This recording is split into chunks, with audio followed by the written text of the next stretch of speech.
This is LBC from Global, leading Britain's conversation with James O'Brien. Good morning, it's 4 minutes after 10. Thank you for I know you don't have to choose me at 10 o'clock every morning. I sometimes wonder whether I should be a bit more appreciative. Time is money, and you give me your time, if not actually your money. But thank you anyway for choosing LBC, choosing me this morning. I endeavour to justify your faith. I am possibly going to surprise you with the choice of first conversation today, though. I want to veer back to the conversation that we were having at the end of last week about Labour's inheritance tax on farmers, because I fear that a little bit of what we call footballification has crept into the conversation. And I think the conversation might be more nuanced, more complex than a lot of the commentary allows. I could be wrong. It may well be that this is a fairly straightforward binary proposition, and that farmers who worry they won't be able to meet the inheritance tax due on their estates, or the value of their estates that exceeds £3 million in most cases, just need to cancel their Netflix subscriptions and eat fewer avocados. But I suspect that's a slightly lazy and stubborn approach. Part of the reason for me having a rethink is a man called Banks. A farmer called James Banks, who farms in the Lake District. He's a fell farmer and a beautiful writer. You're probably aware of him. He started tweeting in 2012 as a herdy shepherd, and has written 3 books now. Well, 4 technically. One a kind of illustrative text. And I was with him yesterday for full disclosure that I think will come out this week. And he really made me think about things. His new book is extraordinary. The Place of Tides, and it examines humanity, really, and his own journey from a position of quite pugilistic attitudes. Everything was a fight that had to be won, to, as he reaches sort of 50, becoming and remember, he farms up to his elbows in sheep poo, and the real agricultural absolute exposure to it. Few harder farming. All farmers work extremely hard, but fell farmers, I think, arguably even more so than the average farmer. And yet he twins it with this extraordinary inner life that comes out in his books. And just talking to him about the unlikelihood of the answer to any question being a 100%er. The importance of compromise, the importance of trying to find a middle ground, the importance of recognising that the footballification of any issue, which is a phrase I use to describe carrying our football supporting sensibilities into the world of politics or social policy. So you don't really care what's happening on the pitch. If it's being done by a bloke in a blue shirt, it's bad. If it's being done by a bloke in a red shirt, it's good. And that's obviously deeply unhealthy. It's probably the best way to understand some of the madness that's unfolding on the other side of the Atlantic at the moment. Footballification in the context of Trump in particular being an absolute inability or an absolute refusal to trust the evidence of your own eyes and ears, or to see what is staring you squarely in the face. And then as I'm holding that thought in my head after yesterday's conversation, I saw quite a good breakdown of the facts in the Times today, which under the question, so are family farmers being unfairly penalised, went right in for that middle ground with the answer, as is often the case, the truth lies somewhere in the middle. So I don't want today's conversation to be confined to farmers. I think that asking people who may be required to pay more tax whether they are happy paying more tax is a fairly predictable process. Those of us who would answer yes to that question are both few and far between, and also possibly sometimes a little bit up ourselves. And not least when you break down the question to how much more tax would you be happy to pay. The chances are that for a tax policy to work, for a tax increase to be effective, for a tax increase to be meaningful, then the people being required to pay more tax would have to be unhappy about it. So even if you think you should pay more tax, the chances are, I suppose, percentage points on income tax may be the what's the word I'm looking for? Maybe the exception to this rule, but percentage points on income tax, generally speaking, if it's going to raise enough money to make a meaningful difference to anything, particularly a country in the dire straits that we find ourselves in at the moment, then it's probably going to involve a bit of pain or at least a bit of complaint on the part of the people who are required to pay it. I am conscious of Alan Partridge sitting on my shoulder here, running the risk hourly of alienating the entire farming community in the country. But I grew up on farmland. I grew up with farmers as friends, and I grew up very much in the countryside. I remember a lad who, when I was 11 or 12, I was on what would now be called a play date. I can't remember what we called it in the 1980s. Can you? I mean, we call them play dates now. But I remember staying at his house and going around his house to play during the holidays. And I mean, it was magical anyway because it was a farm and he had the run of it. But the amount of chores he had. He got back in touch with me when my last book came out, or a friend of his did, because he wanted a signed copy for his birthday. And I caught up with him. We had a little call, I think, on Zoom. So it must have been during lockdown. And I said, "Are you still?" He said, "No. I could not work like my dad worked. I mean, the hours, the graft." And I remember him at 11 or 12. He'd have to chop logs. He'd have to feed the pigs. I mean, it was an extra. I used to get cross if my dad made me mow the lawn on a Sunday afternoon. And this lad was putting in probably a 4-hour day before and after school every morning. I no wonder he was desperate to become a boarder. 10 minutes after 10 is the time. And so I think that when the Labour government announced the withdrawal of winter fuel allowance for pensioners, they sent a message to the country, which was that nobody is going to be immune from the heavy lifting, the heavy fiscal lifting that needs to be done to get the country back on an even keel. Timothy's been in touch to say, "I grew up in the New Forest, James. That doesn't make me a donkey." Well, no, correlation and causation are not the same, Timothy. I'm not claiming I am a farmer, you Fruit Loop. I'm simply claiming that it's not a community that I am entirely ignorant of or alienated from. And that's why today I want to have a conversation that doesn't confine the conversation to farmers, because generally speaking, you are either going to be ineligible for this taxation or you're going to be unhappy about it. But you are welcome to contribute. Please don't think I'm telling you not to. I'm just saying I want to broaden it out for the rest of us. And the question then becomes, what do you think of this? Because I don't know what else a government is supposed to do. If it has rejected the idea that you let wealth do whatever wealth wants, and that is good for the country. So we've seen that over 14 years of Tory rule. We saw its apotheosis during Liz Truss's brief tenure in Downing Street. I thought Peter Gagan was very strong on this yesterday. The same people that essentially inserted Liz Truss into Downing Street have given millions and millions of pounds to Donald Trump. You have to wonder why. The answer is wealth. Do you know how much James Dyson would be required to pay under this taxation scheme on farmland that he has bought by his own admission to avoid inheritance tax? The Times carried a front page story yesterday by James Dyson, which failed to mention the scale of his own holdings. I think he's the largest landowner in the country. He has, I saw the figure, 555 million. I don't know whether that's his overall fortune or whether that's what he has in land value. I'll say that again, £555 million, 36,000 acres of farmland. And I think it would come down to a tax of about £111 million. And the Times newspaper yesterday, which, remember, is essentially there to represent the interests of wealth stroke Rupert Murdoch, albeit that it also does some brilliant journalism incidentally. The James Dyson's Dyson Farming Limited owns land and property worth £554,315,000.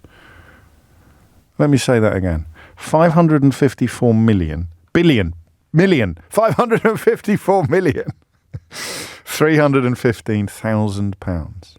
So under the new rate of inheritance tax, he'd have to pay 111 million on an estate worth 554 million. Right? Why are they going to him for comment on this policy? When according to the Inland Revenue's own figures, massive majority of farms won't be affected at all. Let me tell you who will be affected, okay? So if it is a single farmer passing on a farm to his heir or heirs, then the first £1.5 million worth of that estate would not be subjected to the new tax. If it's a married couple, and the likelihood of it being a married couple is quite high, given that the heir has been produced, then the figure doubles to £3 million. So the only farms that married couples hand on to their heir or heiress that would be eligible for this would be farms worth in excess of £3 million. And the only bit that you'd pay the inheritance tax on is the bit in excess of £3 million. So if it's worth £3.5 million, you're paying 20% of £500,000 over 10 years. Here's the bit that has been completely missed by almost every commentator in this conversation. I think it is right that farmers should only pay half of what other businesses are required to pay. So for 40 years, farmers have had a complete exemption on something that other family estates being handed on are required to pay. A complete exemption. What the new policy does is require them to pay half of what everybody else pays. And I think that's right. And so here's where it gets weird. All of the arguments that are being put forward to propose the notion that farmers shouldn't pay anything in inheritance tax are actually arguments in favour of what the Labour government has introduced. Because if you want to talk to me about food security, if you want to talk to me about societal value, if you want to talk to me about the relatively low returns that you get on outwardly very valuable assets, if you want to talk to me about all the things being put forward by, well, either farmers who, forgive me, haven't completely crunched the numbers, or observers and bystanders who are falling for the absolute gibberish of James Dyson's whining. I have to be careful what you say about James Dyson because he sues journalists routinely. He either loses or abandons the case, in the case of the Daily Mirror, which he lost, and Channel 4, which he abandoned, but still he's very litigious.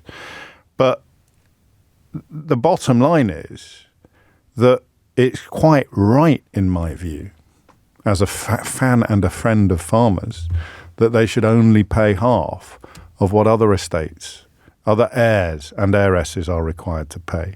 So you put forward all of the arguments in favour of farmers paying nothing, which is obviously ridiculous. If a country is in need of rebuilding, if a country is in need of major rehabilitation, I would say, then you have to look to the assets.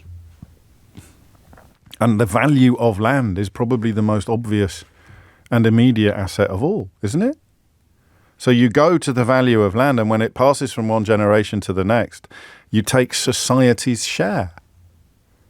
So the question then becomes, is this a fair share? It's half of what everybody else is required to pay in exactly the same circumstances of inheritance, and it is likely to affect a vanishingly small number of farms. And even then, if you pass on your farm to your heirs or heiresses 7 years before you pass away, you can avoid the tax altogether.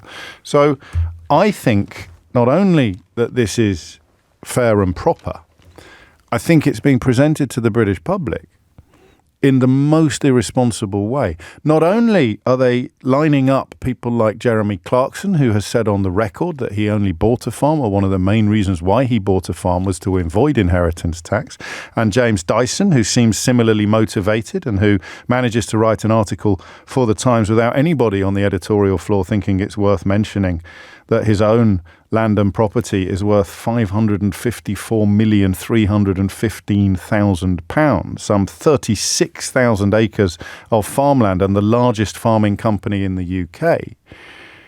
That's the way the public are seeing this story. I think if you stop for a minute, look at it fairly and squarely, set aside emotion, you've got to approve of this. And if you want to bring emotion into it, then you argue that it's right that a farming estate should only be subject to half of the inheritance tax that any other estate is subject to. 0345 6060 973. As a politics watcher, what do you think of this policy? And indeed its presentation. 0345 6060 973. As a friend of the countryside, as an agriculturalist, as a farmer, what do you think of this policy? As someone who is required to pay inheritance tax on non-farming inheritances, what do you think of this policy? 0345 6060 973. And if you are persuaded that there's something bad about this, where would you get the money from instead? And you're not allowed to say unemployed people. All right, that seems to me to be the absolutely bogus trump card that's been played by the right wing in this country for so long that you can just about imagine a farmer ringing up to say, well, I shouldn't have to pay any inheritance tax. They should cut benefits. I know it's seductive. I know that it's powerful. I know we spoke to a lovely bloke last week who, towards the end of a illuminating and helpful phone call, suggested that the reason why he shouldn't have to pay inheritance tax is because nurses get too much money. But if we leave aside silliness like that, where on earth is a government supposed to get money from to fund the reparations that are needed in our hospitals, the rehabilitation that is needed in our schools? Our armed services are on their knees, prisons, police, all of the areas of life that we can look at daily and conclude are in dire straits. Where the heck is the money supposed to come from? If not from the people who have got the most and the people who need it least. So is it fair for farmers to be on the hook for this tax? Yes, it is. Tell me why I'm wrong. 0345 6060 973. James O'Brien on LBC. So what do you think is going on here, particularly with reference to the Times, where the current editor is, of course, a protege of Paul Dacre over at the Daily Mail, but where the senior executives almost certainly have large estates in the Cotswolds. Whether they're farming estates or not, I do not know, but certainly it would go down well with the neighbours. Come Christmas drinky poos for the chief executive of the Times holding company to be able to say, well, we've been fighting this furiously. Absolutely furious. Pop another pheasant on the barbecue, would you? But this notion that won't somebody think of the farmers with estates worth in excess of £3 million? But that's where I worry about footballification. Maybe we should be thinking a little bit more nuancedly, if that's a word. Maybe we should be thinking with a little bit more nuance about farmers with estates in excess of £3 million.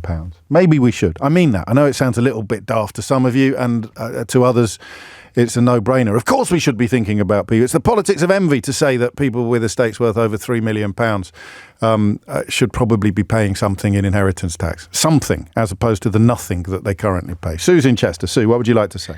Hi there, Hello, James. Sue. Yeah, hi. So I agree with you. Farmers should pay something. My in-laws are farmers.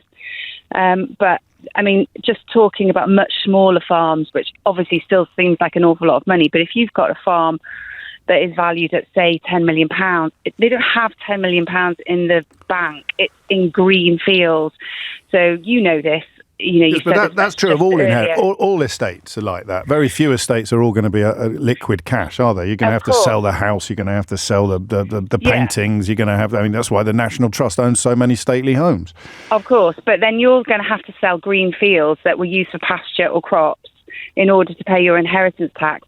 Once the fields are gone, they're gone, and whoever buys them can do what they like with them. They could put an Amazon factory on it. Well, no, they'd need planning, and of course the farmer could do that if the new purchaser could do it. The old owner interest in doing that, have they? They're farmers. It's in their blood. Well, no, you can't say that though, because where else in British politics would you say that people don't have to maximise their potential or work hard or find new income streams or do things differently because the old way of doing things isn't working because of something that's, quotes, in their blood, end quotes?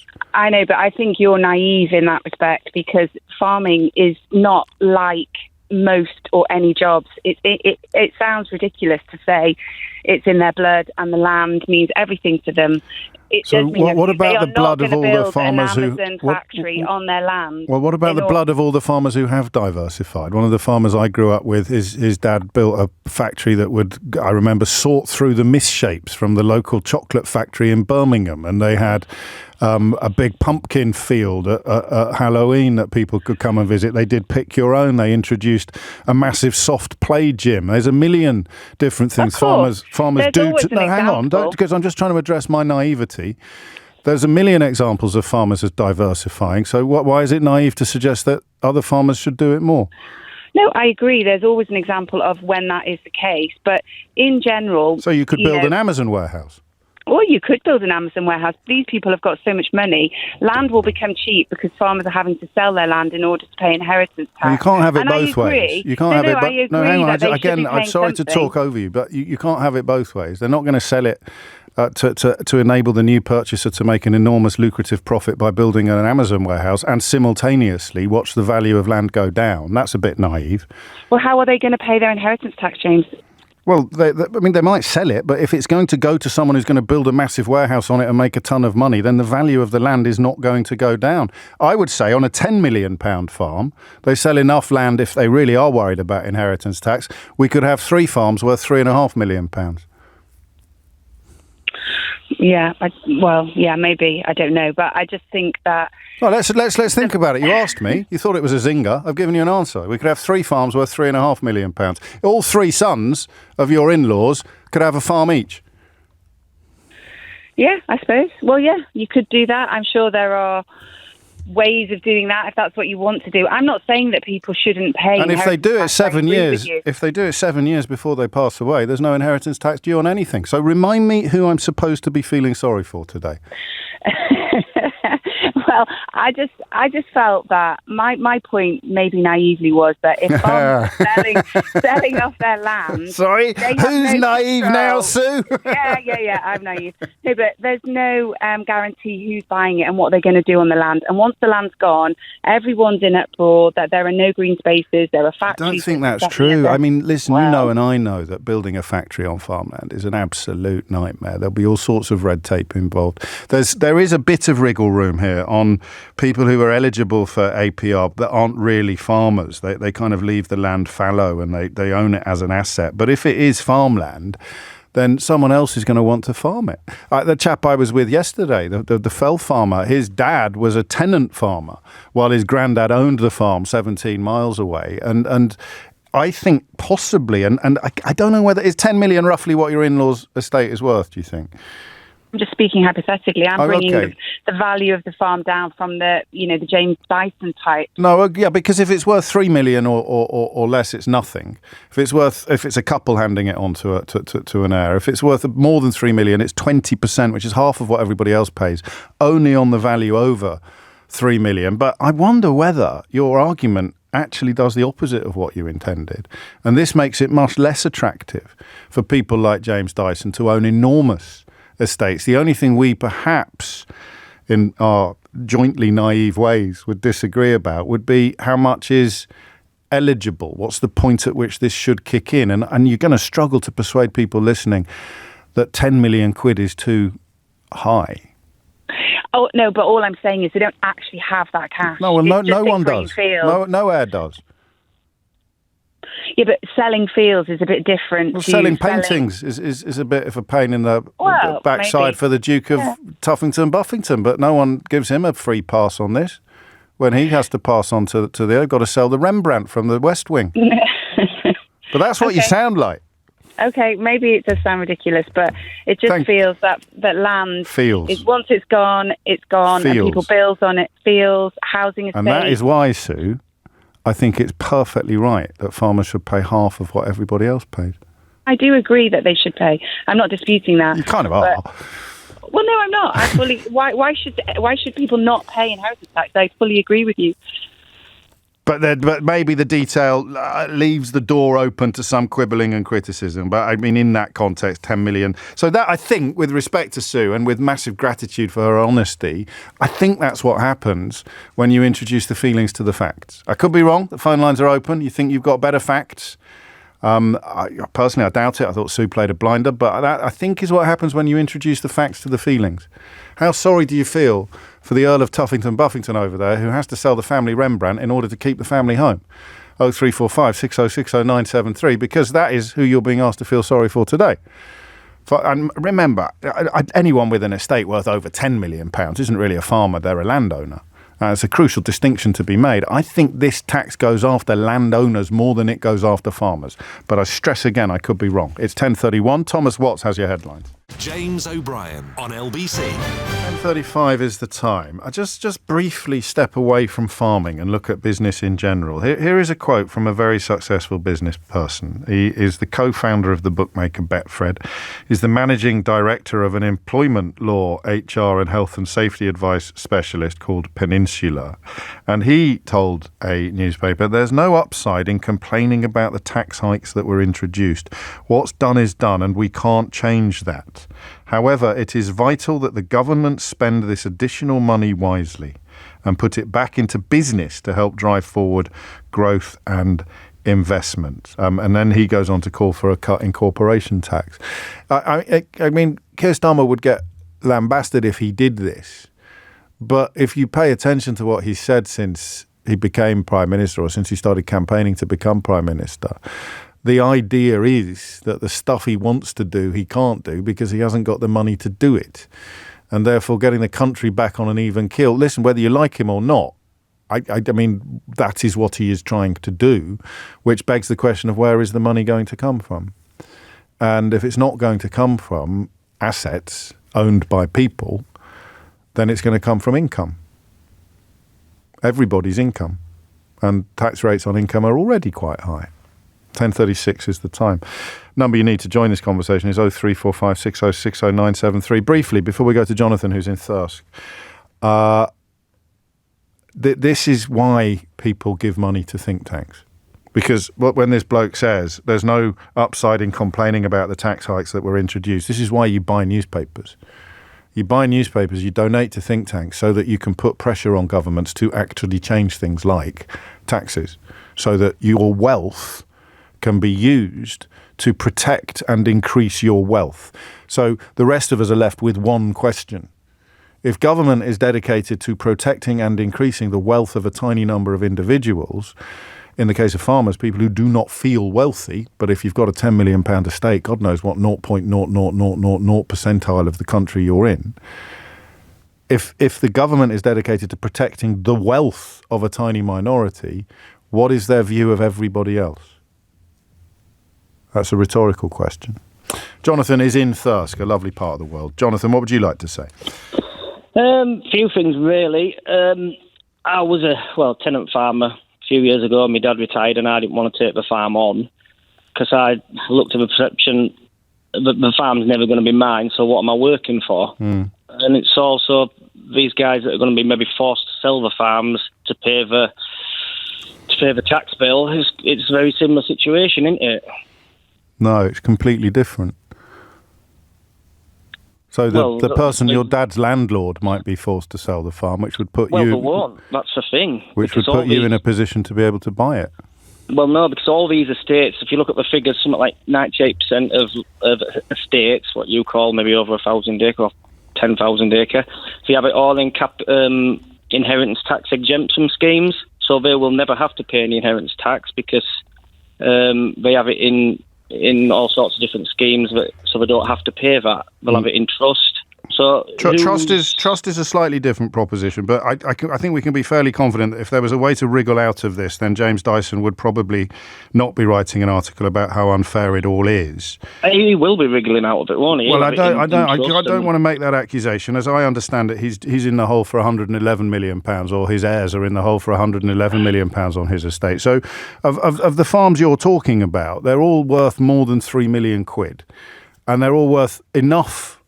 So much more than £3 million that paying 20% over 10 years on whatever they're worth in excess of £3 million is such a punitive penalty, even though it's half of what every other heir to every other estate in the country has to pay, that the business wouldn't be able to survive. But the thing is, they've bought that land with money that they've been taxed on. No, they haven't. They've inherited it. Well, a lot of them haven't. A lot of people have worked hard. But if they've bought, well, then it will be mortgaged, and you won't be taxed upon the money that you still owe to the bank. You'll only be taxed on what you actually own. So there's nothing to worry about there either. He's worked hard to buy a farm. He's got the mortgage paid off. He's thinking of retiring and handing it down. Yeah, if he lives 7 years, it's fine. If he doesn't, he doesn't. But it just seems to be you're taxing the man on the money. But you're taxing him half. You're taxing him half what the estate would be taxed if it was in any other field but agriculture, which I think is fair. I think it's fair that farmers should pay half compared to everybody else in business. So how do you end up thinking it's unfair that they should only pay half? Well, like you say, it's you say the last person was naive, but like you say, it's a very sticky situation with. It's a fairly straightforward question. Why is it unfair for the farmer who has got an estate worth in excess of £3 million to pay half on that or for his estate, his heirs to pay half on that excess than what anybody else in any other business would be expected to pay? Because they'll have to sell a majority of the land to pay that. So will all the other heirs. Don't make me talk about the old fella selling his Rembrandt again from the West Wing. That's how inheritance tax works. If you can't afford to pay it with liquid assets, you have to liquidate your assets, and that's what every business in the country has to do. So tell me again why it's not fair for farmers to get a 50% discount on what everybody else gets. Well, like you say, it's a tough one to work out. It's not. It's really simple. Farmers are the backbone of the country. Which is why they get the 50% discount. That's why they get the 50% discount. Yeah, but is 50% enough? Well, then you'd have to tell everybody else in business why they don't deserve any help at all. To keep Britain farming, do you know what I mean? Well, Britain is going to carry on farming because the massive majority of farms are not worth more than £3 million. Well, I don't think Britain is going to keep farming. That's a problem. Well, you can't say that if they're not going to be affected by this. Why would they stop? Like you said, there's 200 acre in First. It's going to go for battery storage. Well, how's that? But that's a different phone-in, Jonathan. That's got absolutely nothing to do with the inheritance tax proposal. But just to go back to the beginning, of the call, when you decided that there was no point going into farming because you would never own the farm. This policy will increase the likelihood of new people being able to go into farming if, as you say, it's going to compel big estates to sell off some of their land. The estates won't pay the inheritance tax. Well, you can't keep saying that. That means that you're in favour of stricter rules on inheritance tax, but you phone in to say that the current rules are too strict, so you don't want to go down that road. Well, no, but they're all in tax exemption schemes. You can't keep saying that. So we'll get rid of the tax exempt. They don't exist in the way that you describe. The farm that you're talking about is going to be hit with the inheritance tax as it stands, and you say that means they're going to have to sell off land, and I say that makes it easier for farmers like you to buy your own land. I don't know. This is what happens when facts meet feelings, Jonathan. Well, that's it, but it's a strong feeling. It is very strong feelings, but guess what? The facts are stronger. And what do you want the government to do? Deal with your feelings or deal with the facts? They've inherited a something sure from the Conservatives, haven't they? Which they certainly have. And if pensioners are going to go without their winter fuel allowances, then I think farmers with estates worth in excess of £3 million can go without their 100% exemption on inheritance tax and struggle on with a 50% exemption that every other heir in the country would kill for. Probably not literally. No, but, it's like you say, the whole budget's upset everybody across the country. Which is why the most important thing we can do is dig into what it actually means, rather than what people like James Dyson, who I don't think is necessarily the best champion that the farming community in this country could have, are telling you at a behest of Rupert Murdoch and his cohorts what it actually means when it's not true.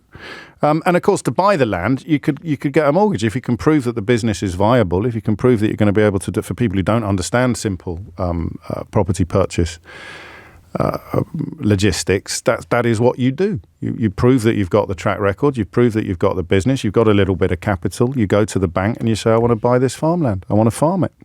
And that is better, as you began by telling me, Jonathan, if I remember correctly, that's better than being a tenant, right? Like your dad was.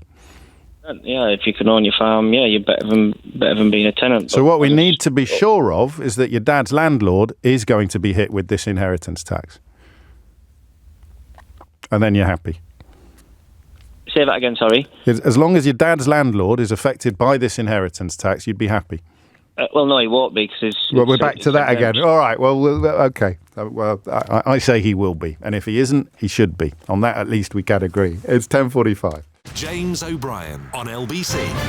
10:48 is the time. I'm a fan of rhetorical flourishes, you know that, and the slightly self-congratulatory debating chamber tactics. But if this conversation had been conducted from this angle from the start, it is fair that farmers only pay half of what everybody else pays on an inheritance in excess of £3 million.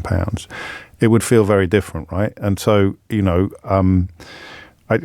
Mike writes, and I think about the conversation that we just had as opposed to about the election that's unfolding in America today. When people are proven to be wrong, why on earth do they just say, well, yeah, I just think it's not right? Are they not even listening to themselves? Mike, we're all like that. We all find it incredibly difficult to come down from a position that we subscribe to with great emotion, very powerful emotion.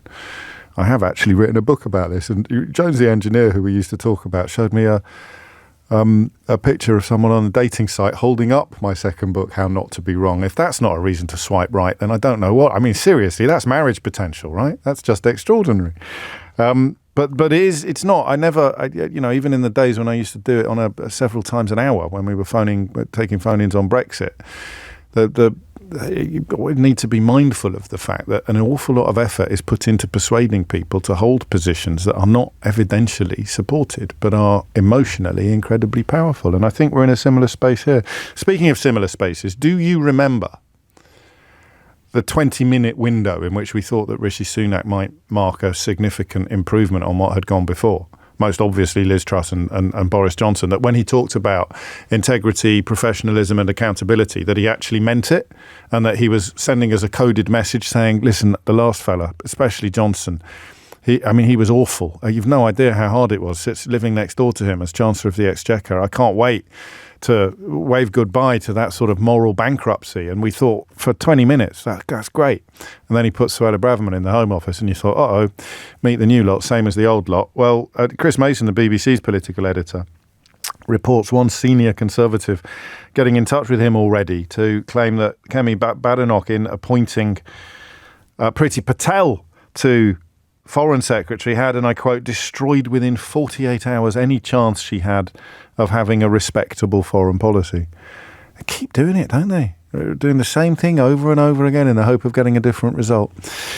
James is in Carlisle, another love. Well, you can't really talk about farming and take calls from people linked to farming without taking calls from lovely parts of the world. And that's part of the reason why farmers should get a 50% dispensation on the inheritance tax that everybody else pays. But anyway, James, what made you pick up the phone?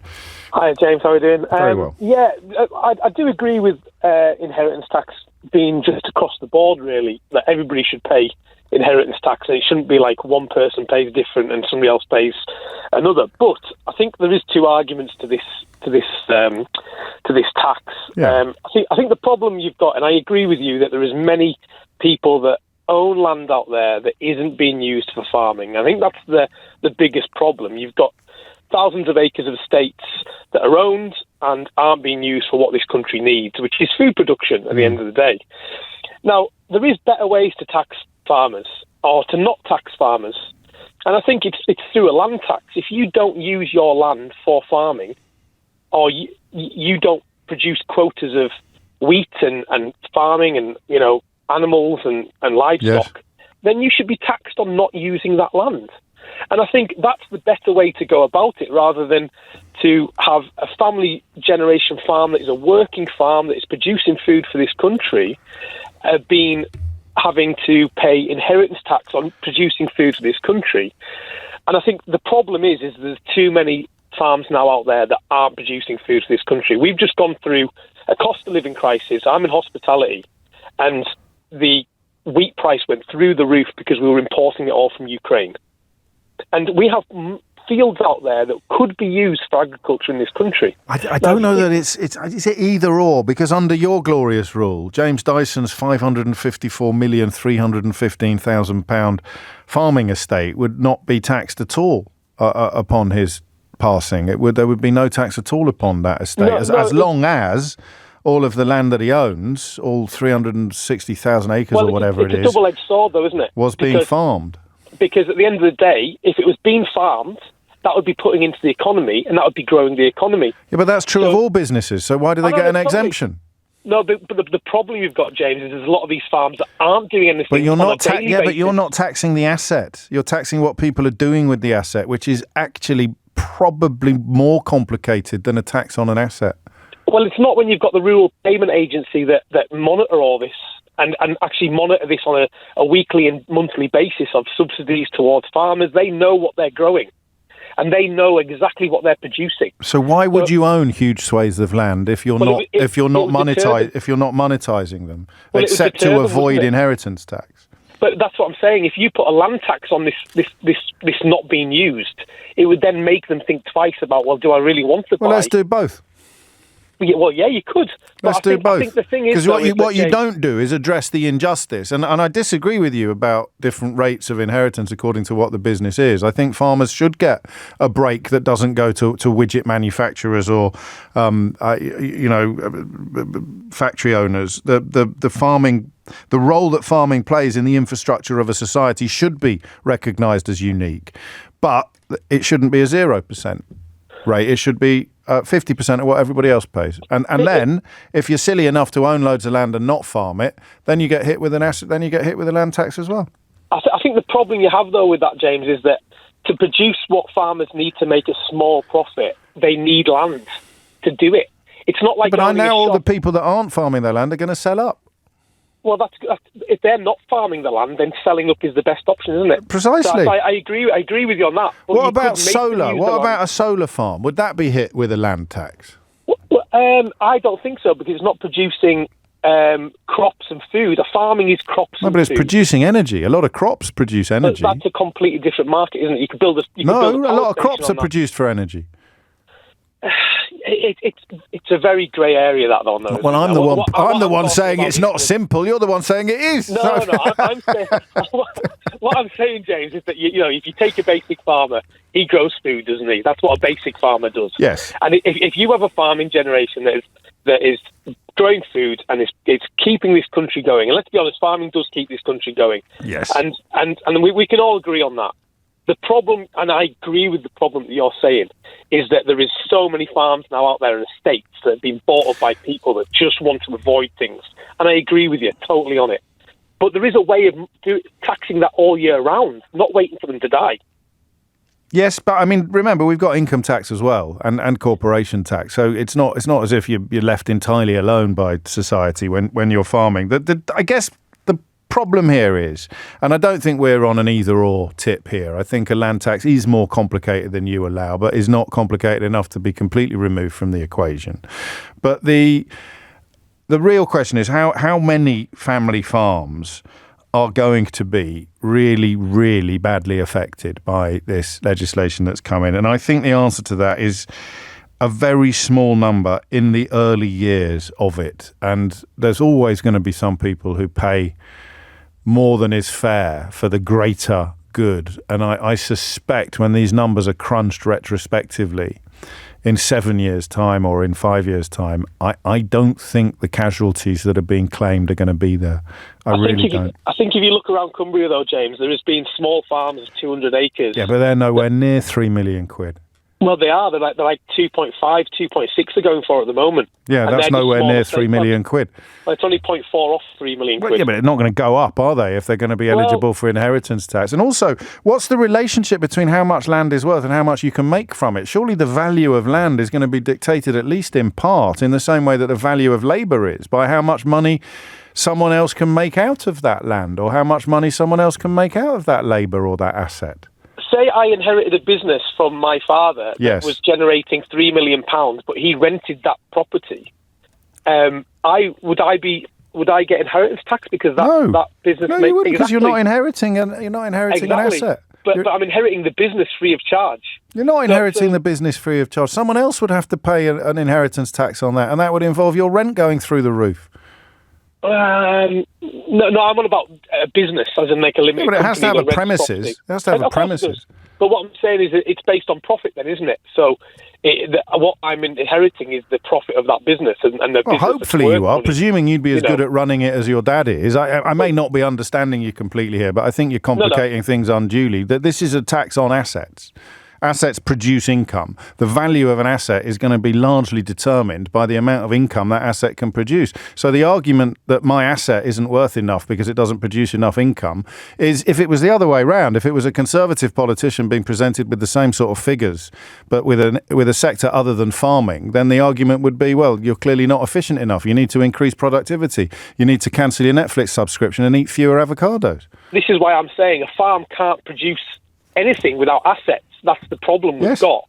You can't have a farm. Not anyone. Field. No, that's what I'm saying. So we need more production in this country, and we need to get these farms used more to produce more, because we can't go through what we went through 2 years ago with wheat going up like it did. Yeah, but I think we're having two separate conversations, as I've said a few times. I find the idea of penalising people for not using land attractive, because everybody wants the land to be used. It's not as simple as you allow, as I proved with the solar farm point, but also, of course, the importance of leaving land fallow, the importance of regenerating land, the importance of looking after your soil, the importance of rewilding is hugely important. So I don't think that I would join you in complete support of what you suggest. And the more holes in it I pick, the harder it is to present it as an alternative to what the government have actually done. So the objection to what the government have actually done only really hinges upon how many people are going to be very deleteriously affected.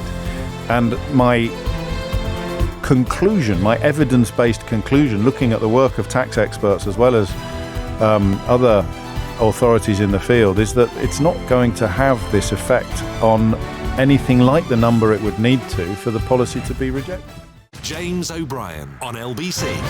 It's 4 minutes after 11 and you are listening to James O'Brien on LBC. I'm going to remind you of some of the greatest hits of some of the appointments that Kemi Badenoch has made to the shadow cabinet. Staying with domestic politics for this hour, moving, I imagine, to America in the next hour. But I've only ever got one question, and I think you're bored of me asking it. I'm certainly bored of listening to some of the answers from the rapist apologists.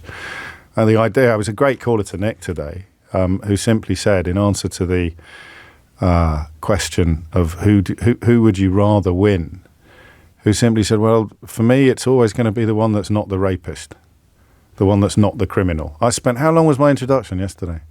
About 25 minutes, desperately trying to find a new way of art. But that's it. How can it be different for anyone? How can it be about anything other than the one who isn't who are you going to vote for? The one who isn't the rapist, the one who isn't the convicted felon, the one who isn't facing all manner of other charges, the one whose closest circle haven't been either jailed or gone on the record to condemn him in the strongest of terms. I mean, how many times can I sit here repeating the same thing over and over again, expecting a different result? It is absolutely extraordinary that half of America is poised to back the rapist, the self-confessed sex offender. The reason why adjudicated rapist is a phrase, if you don't understand, and this isn't me being patronising or addressing Idiot's Corner, I think some of the journalism in this field has been pretty pitiful. But if you sue someone for libel for calling you a rapist and the judge finds that you haven't been libelled, then you are an adjudicated rapist. So it's a fairly straightforward legal description. But of course, the self-confessed sex offending comes from the tape that was publicised before the last time Donald Trump became president. So we may move on to that in the next hour. But speaking of doing the same thing over and over again, I'm looking at some of the appointments that Kemi Badenoch has made as the new leader of the Conservative Party. And I'm having two thoughts. The first is probably something I shouldn't share with you. The first is, are you ready now to have a conversation about the Conservative Party? Because during the leadership battles, you weren't really. It could have been my fault. I don't know how other people got on. It could have been my fault.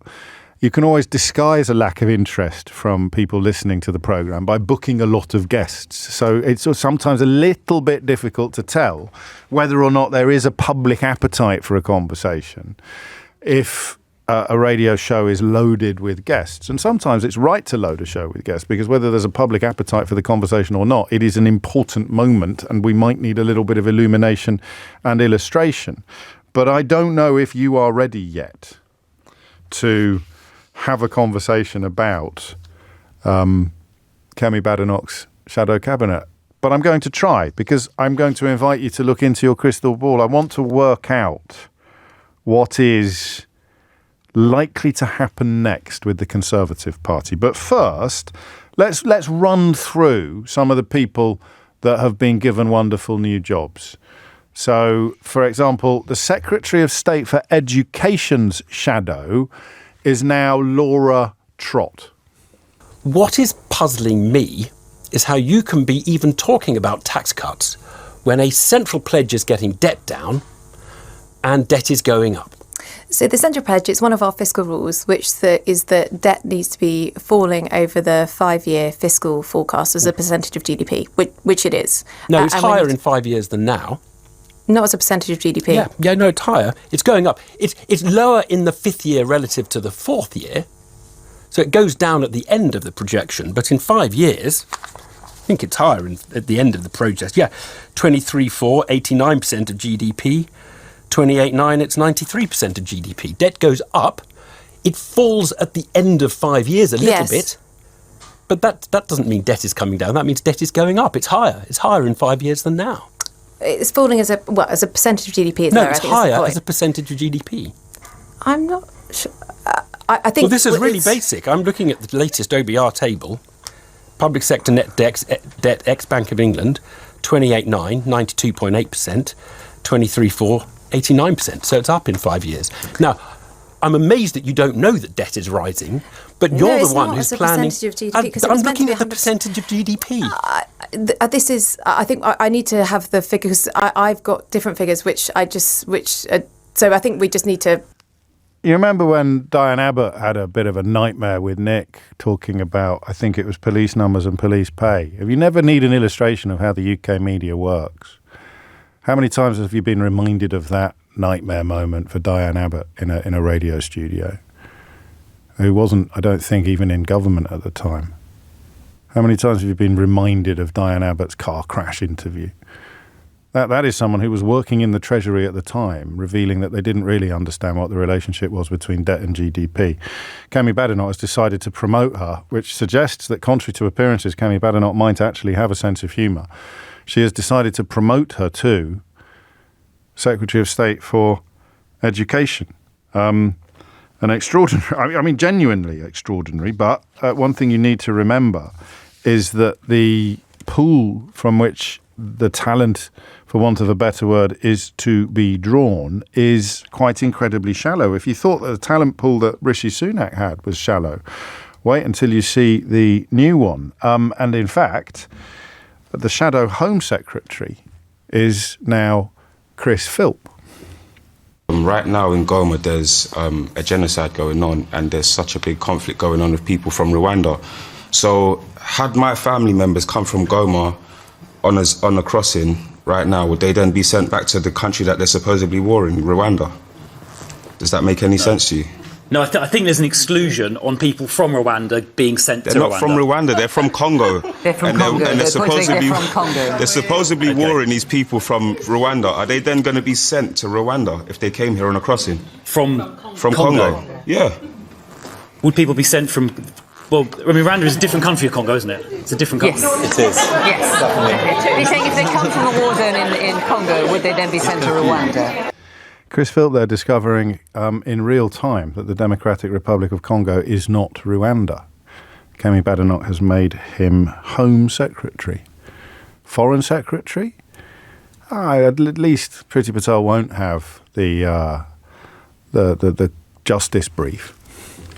For 50 years, Private Eye has pretty much in most issues exposed a miscarriage of justice, and a lot of them have been murders. Over the years, large numbers of these cases have been found to be entirely wrong, and the men convicted, almost all of the men, there's a couple of women, have been found innocent. So we would have killed those people, and in some of those very high-profile cases, which involve terrorism cases, we would have made very dangerous new martyrs by executing people who turned out not to have committed the murders involved. So on a purely practical basis, whatever you think it says about the civilised nature of your society or not, I think it would be incredibly dangerous to have capital punishment back. Priti Patel,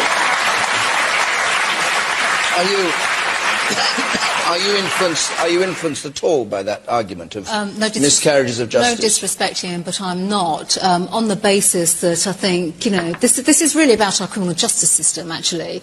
And I think if any, for any conviction, for example, you need ultimate burden of proof. You really do, and that means that... But that's his point, that they find these mistakes all the time. Well, I mean, that's... Are you saying they were guilty, all these people? No, I'm not saying they were guilty. Obviously, I'm not. So not they with would those be dead? cases. No, the point... They would? Well, the point is, as I said earlier on, this is about having deterrence. If you have strong deterrence of that nature... It's not a deterrent killing the wrong people. Well, no, capital punishment would act as a deterrent.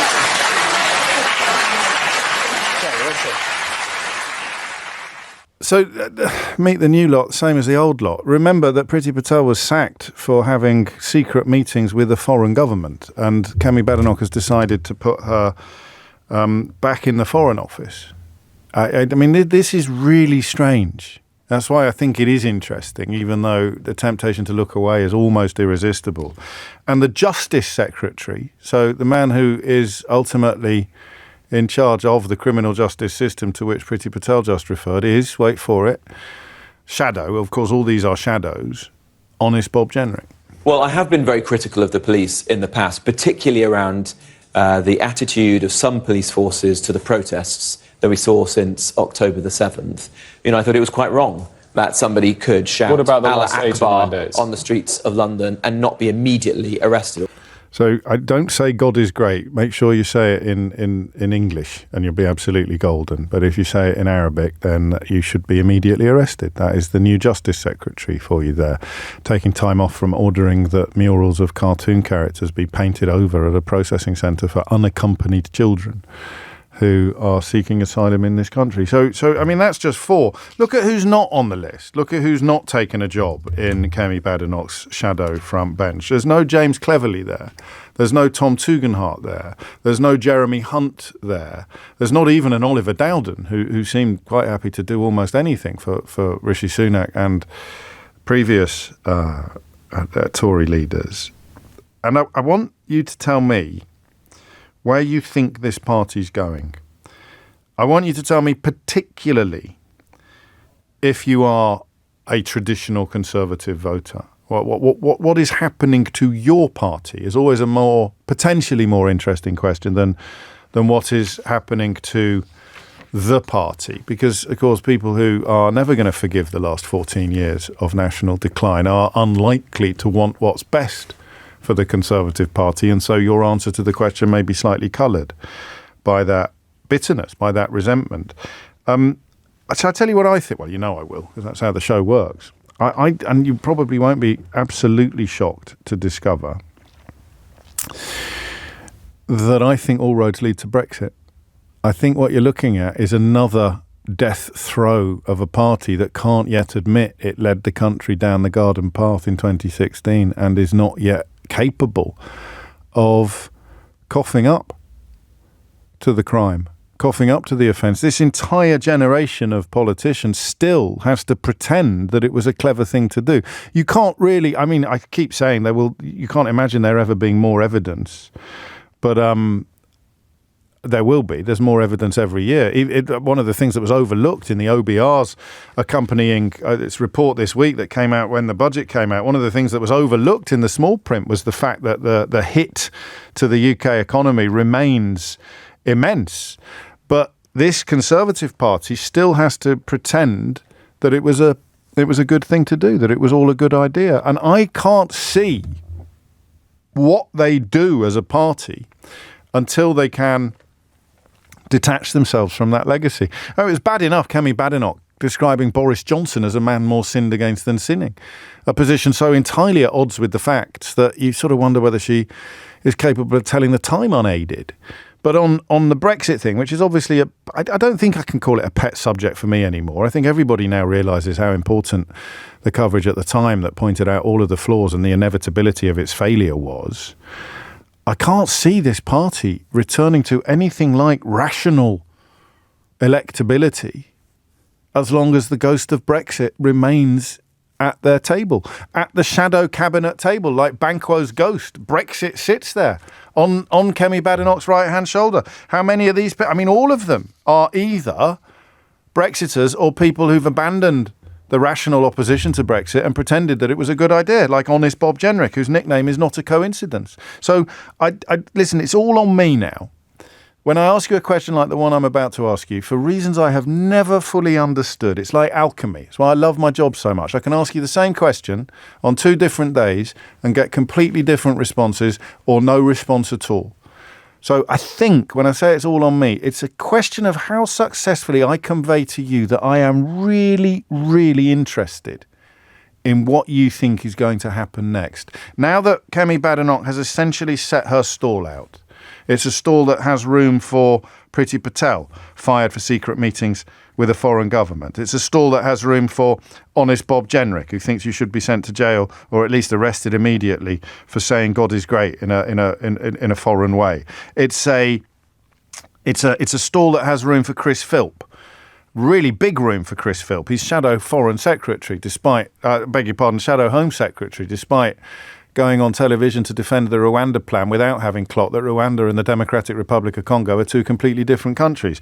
There's room for Laura Trott as Education Secretary, despite publicly displaying, under the incredibly patient tutelage of Evan Davis, that she doesn't know the relationship between debt and GDP. You pause for a minute and look at this absolute cornucopia of incompetence. Listen, there are plenty of people in the actual cabinet who are far from perfect. But this level, it's if you want to go down the route of hitting Diane Abbott over the head every time people mention car crash interviews, this is a shadow cabinet full of people who've all had Diane Abbott-sized car crashes in studios. That's how bad it is. It's a mark of how bent our media is that people like Laura Trott and Chris Philp are not haunted by those moments in the way that Diane is. But when you're looking at basic competence, what on earth is this party going to do? What do you think this party is going to do? Where are the Conservatives going under Kemi Badenoch's leadership? Have a think and then tell me, because I don't know. 0345 6060 973. I think I know why they're not going anywhere good, and that's because Brexit's still got one hand on the steering wheel. But where do you think this party, ideally, as I've said, your party, where do you think this party is going under Kemi Badenoch's leadership? 0345 6060 973 is the number you need.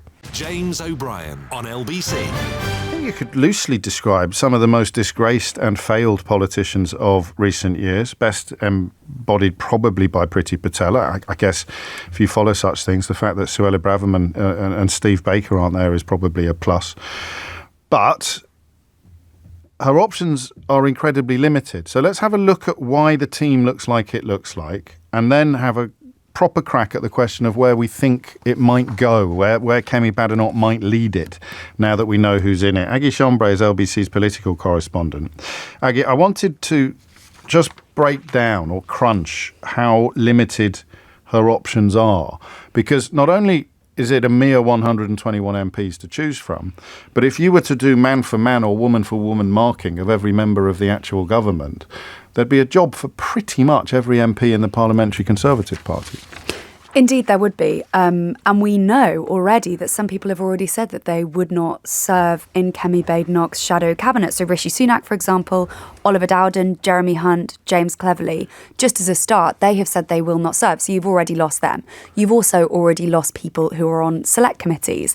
And you were already looking from a pool of 120 people. Of course, 121 MPs, actually the lowest in the Conservative Party's history. So it's already difficult. So basically, it is non-negotiable that Kemi Badenoch was going to have to appoint people who did not back her. She only got 35% of backing from MPs. But she's gone one step further than that. And in her top team, she has appointed people who not only didn't back her, but actively ran against her. And even when they were ejected from the race, I'm talking about Mel Stride, he's now Shadow Chancellor, talking about Priti Patel, she's now Shadow Foreign Secretary. They still did not back Kemi Badenoch, but she has appointed them anyway. Mel Stride, I would say, is especially interesting. It's not just that he didn't back her, he doesn't share the same politics as her. He's very much a kind of one nation Conservative, and he's got that top job. And we understand as well that she's not likely to appoint a deputy leader. So he's effectively the second most senior person. Do we know why? We don't know why yet. So who does PMQs when she's away? We don't know. Okay. I mean, I would assume it's going to be Mel Stride, but they haven't said yet. And what do we do? I mean, is there any common ground between Sunak, Dowden, Hunt and Cleverly? I hesitate to put Dowden in this category, but Sunak, Hunt and Cleverly arguably the biggest beasts on the Tory benches, the three biggest beasts on the Tory benches, none of them wanting to serve in the shadow cabinet of the new leader. What do we read into that? Well, that they think. Well, I mean, I think there's probably different reasons for all of them. But when I put it to a Tory MP yesterday, they said lack of faith in Kemi Badenoch and money. And I think you can make more money, I suppose, if you're not in the shadow cabinet. That's what they were alluding to, at least. Rishi Sunak, of course, there has been reporting that he may not want to do the entire term as an MP. Oliver Dowden may feel like he's done his time, same as Jeremy Hunt. And James Cleverly, I mean, there have been suggestions that he thinks Kemi Badenoch may not last the course. That's probably a question I should add to my list this hour. Is I mean, how confident are you as a Conservative, not you, Aggie, as a Conservative, that Kemi Badenoch will actually lead your party into the next election? I think it's unlikely. I haven't checked what the betting markets are saying, but your analysis suggests that some people think James Cleverly thinks it's unlikely too. I think that is a suggestion. And it's interesting to see as well how Labour has reacted to her election. Immediately, I saw cabinet ministers starting to share comments that she'd made during the election campaign. Number one, on maternity pay, suggesting that was excessive. And number two, suggesting there should be a conversation about the NHS being free at the point of use. And they immediately started capitalising on these comments, which they hadn't really done to that extent during the leadership contest. So obviously they think that they can monopolise on her making comments like that. And I think some of them that I spoke to were kind of pleased-ish about how she did on the Sunday round on Sunday when she suggested that Partygate was overblown. But just in terms of the rest of her shadow cabinet, because she's meeting them for the first time now, she has appointed a lot of loyalists too, people like Laura Trott, I know you were just talking about in your introduction, people like Claire Coutinho, Helen Whately, and Andrew Griffith, all people who really, really backed her. Alex Burghardt, kind of seen as one of her best mates in politics, as well as appointing those people who very much did not support her in the leadership contest. Tom Tugendhat. No, Tom Tugendhat. I should have put him on the list. I don't know if he qualifies as a big beast because of roles that he's actually held, but certainly a rallying point for a certain school of thought within the party that has been excluded from the front bench as well. Indeed, and I don't think he has said publicly that he wouldn't want to serve, as opposed to those others that I mentioned before, but he's got kind of similar politics, I suppose, to Mel Stride. He also ran against her, of course, so I mean, I will try and get an actual answer to this, but perhaps he was offered a job and said no. And there is reporting around this morning about Robert Jenrick, for example, being offered a few different jobs until he said yes to Shadow Justice. And of course, Shadow Justice is pretty interesting that he's got that job, considering the entire centre point of his campaign was leaving the European Convention on Human Rights. Which Badenoch said she didn't want to do. Exactly. So they disagree on his central point of policy. How significant is it that and indeed I wonder how many people listening know that the 1922 committee has made it much harder for Conservative MPs to get rid of their leader? I think that is significant. I think the number that it was before would have made it pretty, not easy, but if there was a move against her, it wouldn't have taken a huge amount of MPs to actually make that move against her. Now that threshold is higher. And it does kind of show the point that we were just making.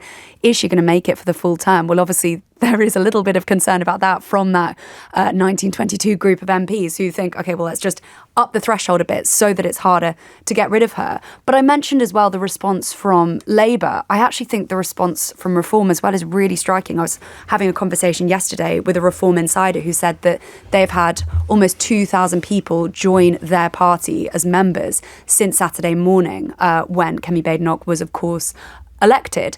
And they said it's the biggest surge they've had since Reform Party conference. And they called it the Kemi effect. Now, I then put that to a shadow minister and they said, well, that shows what kind of people were backing Robert Jenrick.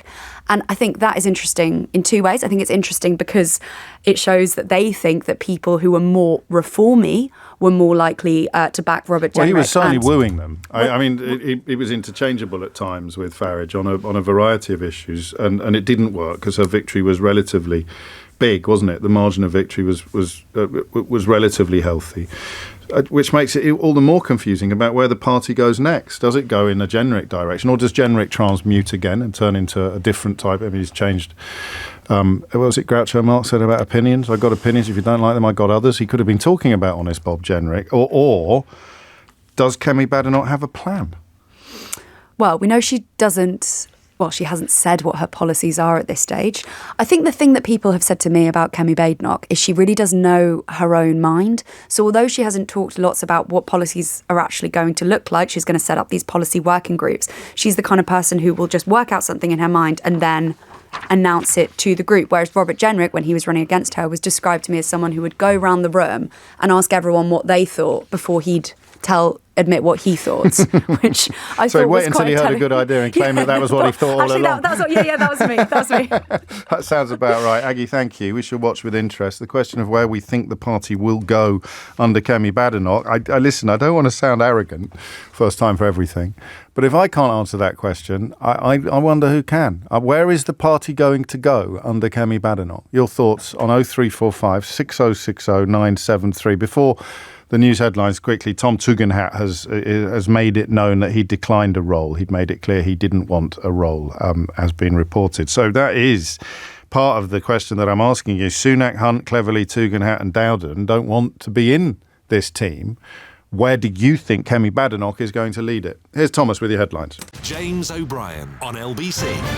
It is 26 minutes to 12. Obviously, the bar is very high, and I don't want to jinx anything or jump the gun, but my early suspicion is that you're still not interested in Conservative Party matters, Conservative Party machinations. I think this is a really important question, but your appetite for answering it is currently slimmer than your appetite for answering pretty much every other question I've asked you in the last month. But it's early days. The phone lines are open. 0345 6060 973 is the number. And the question is, where do you think the Tories are going under Kemi Badenoch? Kevin's in Chelsea. Kevin, what would you like to say? I don't think they're going anywhere. Actually, sadly, I think in terms of philosophy and physics, they have to go somewhere. Well, I do hope so, but I can't see. I suspect nothing will happen with them for several years. I think, given the state of politics, I think we're just going to have to sort of learn from our mistakes and try and get over it. But we're still not getting over it at the moment. And I find it a bit depressing. Actually, you speak as a member or just a supporter? Yeah, I joined the party after Boris Johnson was. I voted Conservative. Well, I'd nearly voted Conservative all my life. I'm not a young man. I joined after Boris Johnson was elected because I was actually pretty cross that he was elected, actually, and then just thought, well, ultimately that's as much my fault as anybody else's because I didn't have a vote. So okay, that's I interesting. thought, right, I better have a vote. And next time I'll see if I can help out. But I'm not sure anything I've done since has been terribly constructive. But at least you've tried. Well, that's what I feel. I get nagged at by my family saying that I shouldn't, but I think I am a natural conservative, and they've lost my vote. Well, that is a fascinating description, and one that I respect. I sometimes give the impression that I don't, but where does the natural conservative, small c or big C, where do they go? And the idea that they're going to want to go wherever Kemi Badenoch is taking them seems at the very least unlikely. Yeah, I think that's not going to happen. I mean, I did. Sadly, I voted Labour for the first time, actually. So I did, I did, actually, because I really you better. I hope you've given us a false name, because they can take your membership away for that. I did. Well, it did cross my mind that they might do, but because I actually wrote something on my. How many Kevins there are in the Conservative Party membership? Let me go through it with a fine tooth comb. Well, there's Kevin Hollinrake. We'll pretend you're him. Well, I'm waiting to vote for them again. I do feel depressed by it. I'm not. So what's the petrol in? What's the sugar in the petrol tank? I'm not relishing it. What is it? What are we describing as the reason why the wheels aren't turning, or the reason why but you're not inspired? They sent a little sort of questionnaire where we were supposed to put three things what we wanted which direction we wanted the party to go. And I wrote down that I thought we should admit that Brexit was a mistake, which is probably not great, but I thought we should try and retake the centre ground. And I thought we should stop trying to appease the Reform Party, basically, because I don't think we can. I think if the only way that the Conservatives can bring back Reform voters would be to actually sort of really go even further right than we are at the moment. And you don't have to look that far with some of the people in the shadow cabinet to see that maybe is what they want to do.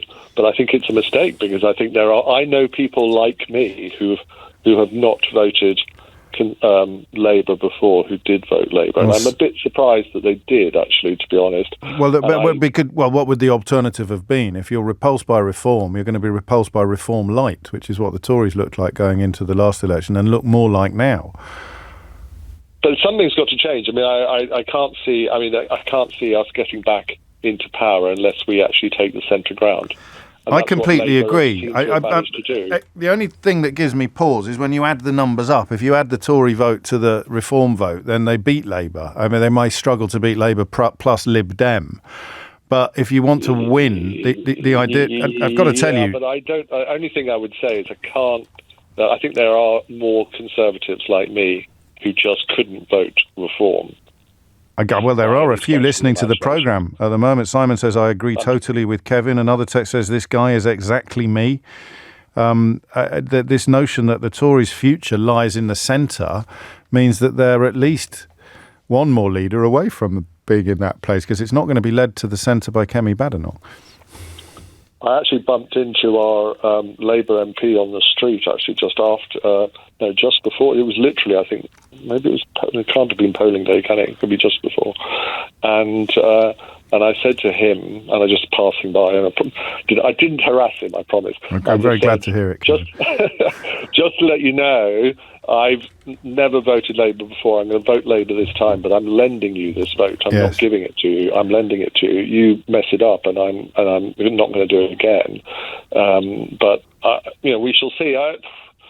I mean, I think it's not a great situation that the country's in, is it? So I don't envy any of them, either on Conservative or Labour, trying to deal with it, because it's a problem. But I think there's a lot of... And of course, the Tory press is pretending that the world you describe is not the world that the rest of us inhabit, and everyone else can see that it is. Final question. You've told me what you think should happen, and I think I would agree with you. Certainly if I was a Tory loyalist, I'd want to see the centre ground become the battlefield again. I'd want to see a recognition of what is repulsive about Reform, sort of morally, never mind politically, and that would probably entail finally getting around to telling the truth about Brexit. It's a generational question. So that's what you think should happen. What do you think is going to happen? Where do you think Kemi... I know you started off by saying she's leading it nowhere. I demand a little bit more flesh on those bones. I think it slightly depends on what happens to the economy, actually. Yeah. I think if the economy does badly, actually, the people I know will look around going, oh, my, I wish I hadn't voted for Labour. I wish I had voted Conservative. I need to look after my pension. I need to decrease my tax. I need to do all the things that we're worried about that are happening at the moment.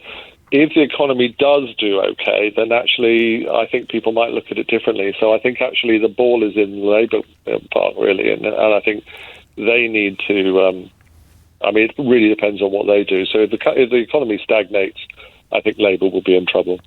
What about things like the NHS waiting lists and improving schools? Even if people's personal financial situation doesn't measurably improve, if you can see measurable improvements to social capital, is that going to make life harder for Kemi Badenoch? No. Okay. No, I don't think so. Oh, no? I think that's much harder to measure. I think waiting lists aren't. It's the economy, stupid. I think it's like, it is the economy. I think it will be the economy. It will be the thing that will change everything. And we shall see, as you say, although, quite how much you can expect to change in the window that's available before the next election is a matter of some conjecture. Kevin, thank you. Phone lines are open. Where do you think? So Kevin doesn't know either. It's a recipe for absolutely the antithesis of a good phone-in question. Is a question that nobody can answer. So rise to the challenge. Where do you think Kemi Badenoch is going to lead the Tory party? Have a fully paid-up member of the Conservative Party, albeit one that voted Labour at the last election, got very little to add to nowhere. And I can't criticise him because I don't know if it is going to be a mission to bite chunks out of Nigel Farage's support, then it's probably doomed. But if it is a move to the centre, then it leaves space to the right into which someone even nastier could move. So where do you think Kemi Badenoch is going to lead the Tory party to? Richard's in Tiverton. Richard, what would you like to say? I'd like to say that oppositions don't win elections, governments lose them. And I think looking at the Is that budget, always true? I know it's a well-established figure of speech, but is it always true? Well, in the first past the post system, I think it probably is. Yeah, so I think you're probably right. I disagree with the previous people that you've been speaking to. Oh. I think that after Liz Truss crashed and burned, the right of the Tory party didn't say, oh, that was all wrong. They said she rushed her fences. If she'd only been a bit more sensible, it would have been all right. Yes. And those people are still in the majority. Very much so. And the people behind them, the Institute of Economic Affairs, have Plan B. Plan B is under Badenoch, we'll have Trussonomics 2.0. That is the way it's going to go. And if you want to see what that means in practice, troll down to Argentina and see a chap called Xavier Milei, who, by the way, was Liz Truss's favourite Conservative leader, and his chainsaw. What's going to happen is we'll get to the next election.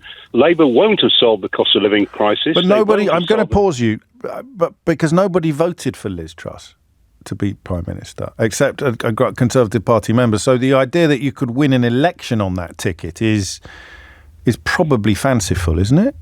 OK, well, I've got a time machine, James, and luckily I can push the button and I can hop forward to the next election. Go on. Everyone is completely disillusioned with the Labour Party who failed to deliver. They haven't rejoined the EU, which if they'd done it sooner would have saved their economic posteriors. They can't do that overnight. They could certainly have made more warmer noises, but not in the first term. Nobody thought they would do it in the first term. OK, I'm just saying that is when the die is cast economically. The one chance that was to do something that would have immediately produced a big investment and a big increase in GDP, announcing the intention of having another referendum to the EU, that fence has been done. But then we talk about nothing. We talk about nothing else then, Richard, for the next electoral cycle. Again. Well, no, we don't because I think we do. I think we do. I think if he does that, if he makes Brexit front and centre, turns it into a headline, you get all the usual bottom feeders whose entire lives and careers are built upon pretending that Brexit would be a good idea back in the back in the spotlight, and the conversations and the phone-ins, and I'd probably be guilty of it as well, would all be banging on about Brexit and rejoining the European Union, when in many ways, albeit that you're doing it in a state of being hobbled, the business of government needs to be focused in other areas, at least for the first cycle. I hear what you say, James, but good, I'm on the radio. That the Reeves budget is going to produce the growth that they're hell-bent on getting. I simply don't believe it. Where are these 1.5 million houses going to come from when we're 500,000 builders short? Yeah, no, this is a valid point. And therefore, by the time the next election comes around, you're thinking Kemi Badenoch, if she's still leading the Tory party, will be in a position to claim that a change is as good as a rest. And a big change, a big change. Big cuts in the state, shrink the state, deregulate. I do disagree with you. You might be be right about that. That's the direction that they're going to go in. As you say, you'd need a time machine to do that. But the idea that it becomes electable, you're telling people we're going to cut things further. We're going to have less money for the NHS, less money for education, less money for the police, or they'll do what Truss did and say we're going to wave a magic wand and do all the things that the economists say we shouldn't do, but we know better, and it will actually make us all better off. Oh, my days. Not pretty, is it? The IEA stands. It's where the neoliberal right stand. It's to be honest, it's the sort of policies that Donald Trump follows. Yes. And you've got to remember that Farage is a neoliberal. Farage wants exactly that agenda. So we could get to a position where Badenoch and Farage sit down together and they put together an electoral pact on the grounds of a common manifesto, clamping down on immigration, big cuts in public spending and deregulation, and they'll shake over it, and we might even see the Conservative and Reform Unionist Party. Well, you covered a lot of ground. You barely got out of your time machine. That bit about reform, Jenrick seemed to be very amenable. In fact, at times he seemed interchangeable with Farage. Badenoch seemed to be a lot less warm about the idea or about the common ground. The European Convention of Human Rights stuff is straight out of the Brexit populist promise to break stuff to people who don't really understand what it would mean and expect them to support you. But there's the first substantive answer to the question of where Kemi Badenoch is going to lead the Conservative Party, Richard suggests, into a marriage with Nigel Farage. 0345 6060 973 is the number that you need. I honestly don't know, which is why I don't do this phone-in very often. I have to at least give you something to bite normally, even if you're biting at my wrongness. But when I honestly haven't got a clue, and if I was going to assemble a theory based upon who she's put in the shadow cabinet, it would be massively undermined by the choices that she had, which is why I wanted Aggie to talk to you at 1:15. Because you can say, oh, well, look, she's put Priti Patel in the Foreign Office. That means ... But who else? You look at the shallowness of the talent puddle from which she is picking her appointments. You're looking at the people who have excluded themselves from that process. You're looking at the Sunaks, the Hunts, the Cleverleys, the Tugendhats, even the Oliver Dowdens, who I don't think has ever been described as a big beast before. You're looking at that appalling paucity of talent and trying to read into these appointments where she's likely to take the party. And I don't think you can. But I do think you could probably have a crack at wondering where she's likely to take the party, given what we know about her and given what we know about some of the people she's appointed. 11:49 is the time. James O'Brien on LBC.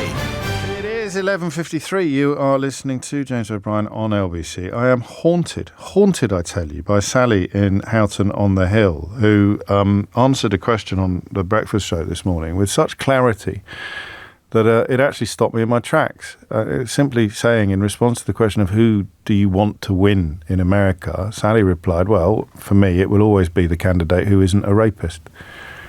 You can add an adjudicated rapist if you prefer, but that simple contribution, in the context of a conversation that was designed to create the idea that there are actually two answers to that question and the electoral arithmetic in America, obviously makes it clear that half the country is perfectly happy with the idea, in fact keen to put a rapist in the White House. But something has, in my view, gone horribly wrong if that choice even feels like an equal choice, a fair choice. We'll find out. Simon Marks, LBC's Washington correspondent and increasingly LBC presenter, of course, is on the line now. I mean, how many times have I said to you over the last 2-3 electoral cycles, how the hell can it be so close? No, absolutely. I thought you were going to say, James, that you were having a haunting feeling that this was going to be 2016 all over again. No, because, of course, yet. that is conditioning. I think the thinking of so many of us who lived through that night in 2016 when we went into the evening all thinking Hillary Clinton had it in the bag. And then within hours, all of that just evaporated in front of our eyes and Donald Trump won that election. It is astonishing and completely confounding to Democrats that this election is close. They think she should be 10 to 15 points ahead of Trump and that Kamala Harris should not even be having to sweat this. But instead, last night, Kamala Harris's campaign chair, Jen O'Malley-Dillon, told reporters, we may not know the results of this election for several days. They think they're going to get nearly complete results from Georgia, North Carolina and Michigan by the end of tonight. And then tomorrow, additional results from Pennsylvania, Arizona and Nevada.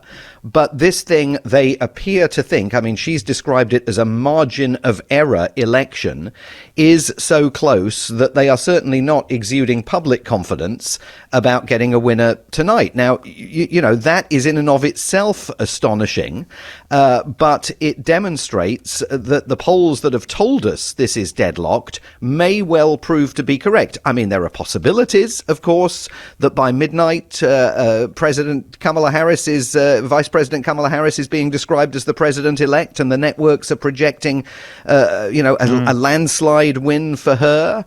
But there's very little evidence to support that, at least in the polling. What is the likelihood of Kamala Harris winning or appearing to be about to win and Donald Trump doing what he did last time? Well, I think... How big a conversation is that in America? Yeah, I know, it is a big conversation. Look, I think there is a real possibility that Donald Trump declares victory even before there is any indication that he's won it. Because you're going to see the first results that are going to come in are largely going to favour Donald Trump. And if you remember what happened in 2020, he came out and said, I'm ahead and I'm winning this and I'm ready. And then, of course, argued that the numbers had been rigged because his advantage in those early counts disappeared in front of his eyes. And when the big cities started reporting their results, Joe Biden came through and won the election. And that was kind of the original sin, right? That was at the heart of his argument, completely false argument, that the election in 2020 was rigged. So there is tremendous anxiety that we're going to see something very similar, that he's going to tell his supporters early in the night, before she gets a chance to appear or decides to appear, that he thinks he's won it and it's in the bag. And then things might turn around again and we'll be in a very, very similar position. The efforts that they are making to challenge ballots, the Republicans, are unprecedented. I've got friends that say they have voted in American elections for decades, have never had the signature on their mail-in ballots questioned before, and have had to provide additional evidence to support the fact that their signature really is their signature. In Arizona, the election officials at a press conference yesterday said they're expecting 500,000 early ballots to be dropped off today. All of those signatures will now need to be verified before the ballots can be counted. There will be Republican election observers there that can challenge the signatures. They could challenge every single one of those 500,000 signatures. The state then has 5 days after the election to sort out any issues with those ballots. Biden won in Arizona by 10,500 votes in 2020. So you've only got to try and invalidate 10,500 ballots in Arizona, or at least raise questions about them to delay the outcome of the result there. And the entire country may be dealing with this for days and days to come. So the best case scenario is in a sense, I don't know if I can say this out loud. I mean, a clear victory for either candidate would at least, because if Trump wins, democracy is in play and it's visible. But if he loses and pretends that he's won, then all bets are off. Yeah, I mean, I have thought for weeks that the only outcome that doesn't result in potential crisis here is a landslide for one candidate or the other. I mean, if it gets to the point of a massive landslide for Kamala Harris... Such a mad conversation, isn't it? It is. It's completely mad, right? If she wins all 7 battleground states, and it's absolutely clear that it's over, because he's no longer in power, he's a former president, he certainly won't be able to use the bully pulpit of the White House to try and change a result of that scale. Yes. Equally, you know, the Democrats have a greater propensity to accept the outcome of the election. I think we absolutely know that. But if it's razor thin for him, the Democrats are lawyered to the hilt as well, and you may see legal efforts by them to try and undo some of the results in key places. I read that $10 billion had been spent. $10 billion. $10 billion. Actually, it's in excess of $10 billion. I think it's closer to 11. Make it make sense, Simon Marks. Well, you can't. I mean, and let's also be clear, James, $10.5 billion on the least edifying election campaign this country has ever seen. An election campaign in which last week, as they debated the word garbage, the two parties were essentially arguing over which of them has less disdain for the American public. There's been no focus on policy, real focus on policy here. There's been sizzle, there's been argument, there's been hand-to-hand street fighting, and it's all cost $10.5 billion spent on campaigns, travel arrangements, renting arenas, and of course massive amounts of not only television and radio advertising now, but now targeted digital ads. And by the way, even this morning, they're both still asking for more money. And the earliest conceivable time at which a clear result could be with us. So don't laugh. This is important. Well, in my ideal and selfish world, I have this idea that by the time Nick Ferrari comes on air at 5 a.m. tomorrow morning, because he's starting early, I think that's the earliest possible moment a declaration of the winner is vaguely conceivable. Beyond that, it's all going to depend on how close this thing really is. Is it as close as the opinion polls suggest, or is there actually movement to Kamala Harris fueled by the gender gap, by the support of women and other constituencies that she's managed to bring to the party? Is that going actually to reveal less proximity between these two candidates than we all think might exist because of the polling? Extraordinary, and as ever, very clearly articulated by Simon Marks. Are you working through the night, or are you joining us at 5? I'm What's up for the the plan? rest of my life. It's like Nosferatu, he never sleeps. Simon Marks, thank you very much. Live from Washington, where, as you just heard, and as you quite possibly already knew, the election is unfolding. Some polling stations already open in the US presidential election. I broke one of my new rules, though. It said America, and I made a little promise to somebody last year that I would never say America. I always say the United States of America, because if you're from a South American country or a Central American country, then describing America as if it is the whole continent is a bit disrespectful. So my apologies for that. David wants to know whether Trump has booked the Garden Centre yet. Who knows whether this time tomorrow, David, will be able to laugh without that sharp intake of breath that currently accompanies any Trump-related chuckles. I don't know. Here's the thing, all right? So the text number is 84850. You can use the phone number to send me WhatsApps. So that's 0345 6060 973. The best question about the American election that you haven't been asked yet. What is it? Go on, send me the question in. If it's any good, I'll do it after this. James O'Brien on LBC. 6 minutes after 12. Some of these questions are unanswerable. So, and I know you're submitting them partly in jest. Some of them are very serious. Does the preference for a rapist over a woman show the depth of misogyny in the States and the West in general, asks Emily. Crikey, it's a horrible question. Callum wonders why Harris doesn't just say that she will consider stopping all financial support for Israel, because if nothing else, that would shut up all the people who say they, quotes, can't support a genocide, end quotes, but apparently can somehow support a rapist and multiple felon.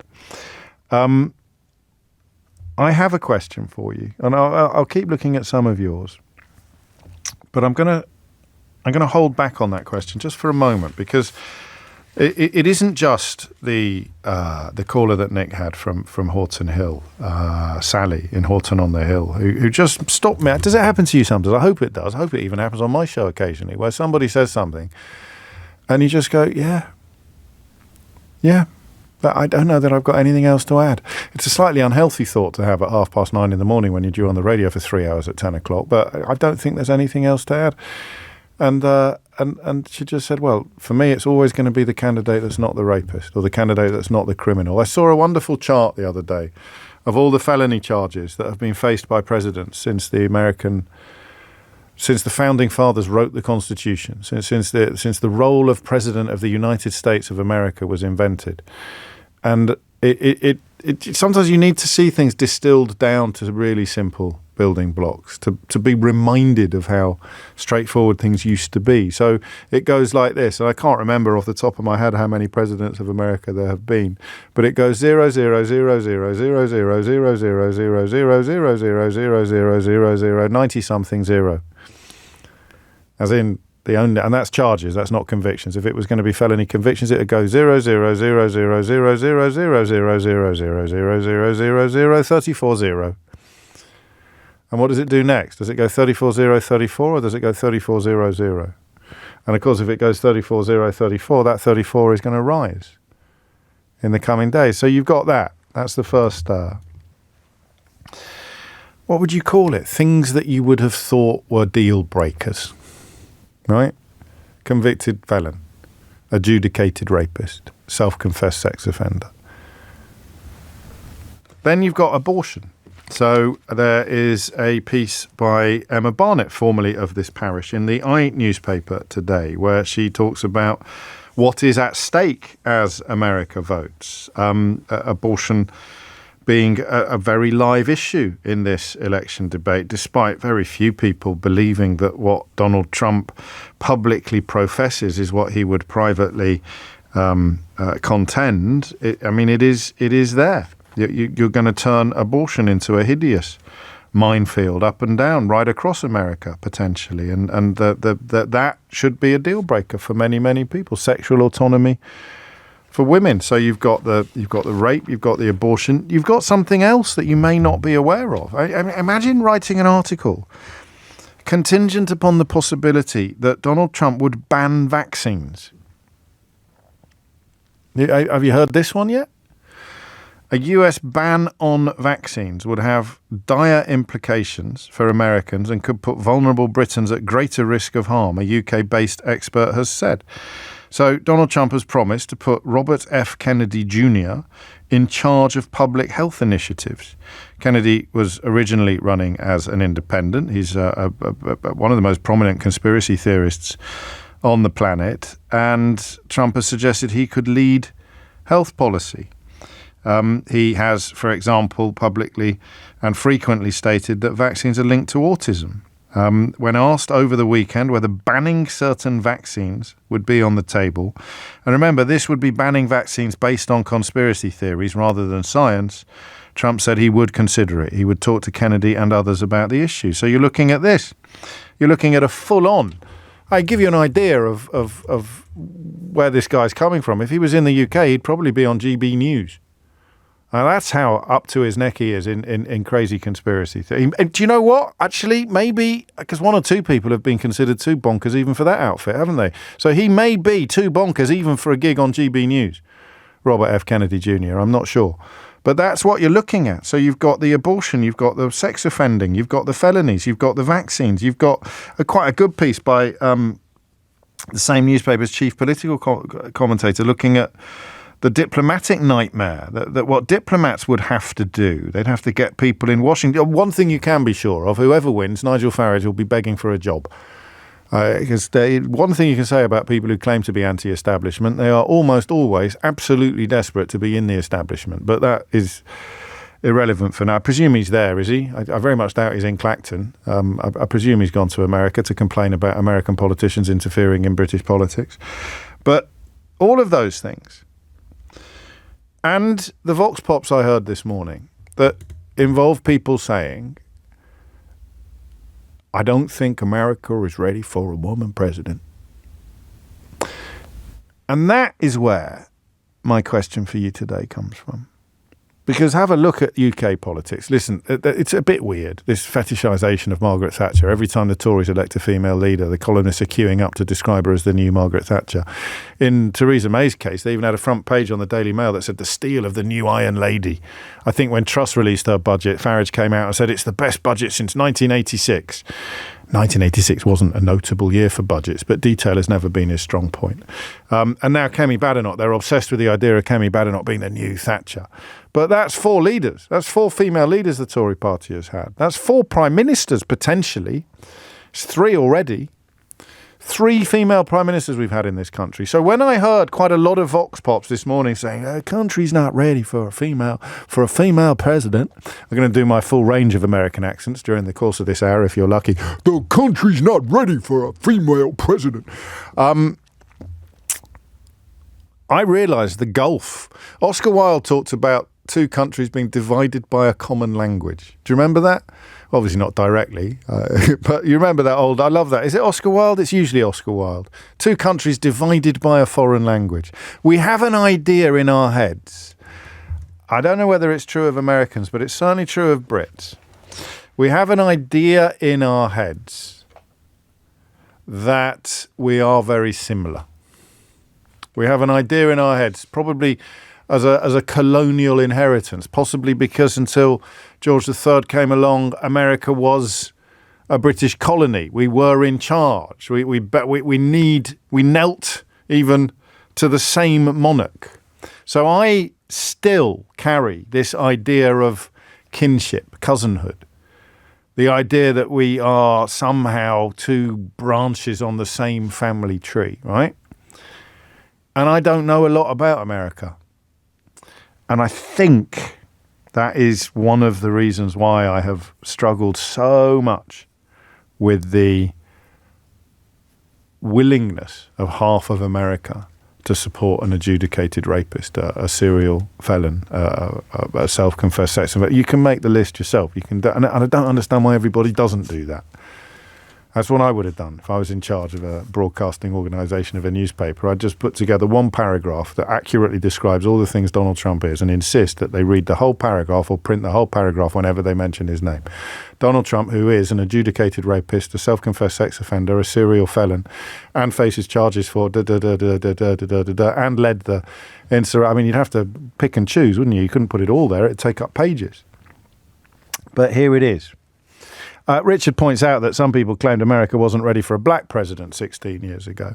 And there was indeed a landslide shortly after that.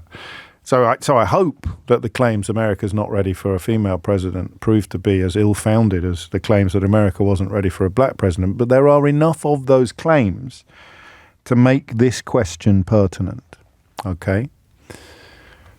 You may need to be American to answer this. You certainly would need to know more about America than I do. And here's the question. When you look at, when like me, you feel abject befuddlement, let alone despair, but you feel abject befuddlement about the fact that half the country is prepared to support him, when half the country doesn't see it as clearly as Sally in Horton-on-the-Hill sees it and goes, when given a choice between a rapist and a non-rapist, for me, it will always be the non-rapist. You can't quite get your head around the fact that we're still having the conversations that we're having. What is it about America that Brits like me don't understand?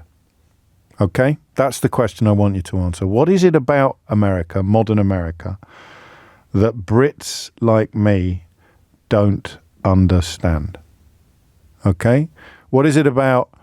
I keep saying America. I've just apologised for saying America, and I've said America about 20 times. So what is it about the United States? What is it about the States that Brits like me just don't know, just don't get, just don't understand? The history, the politics, the demographics, the geography.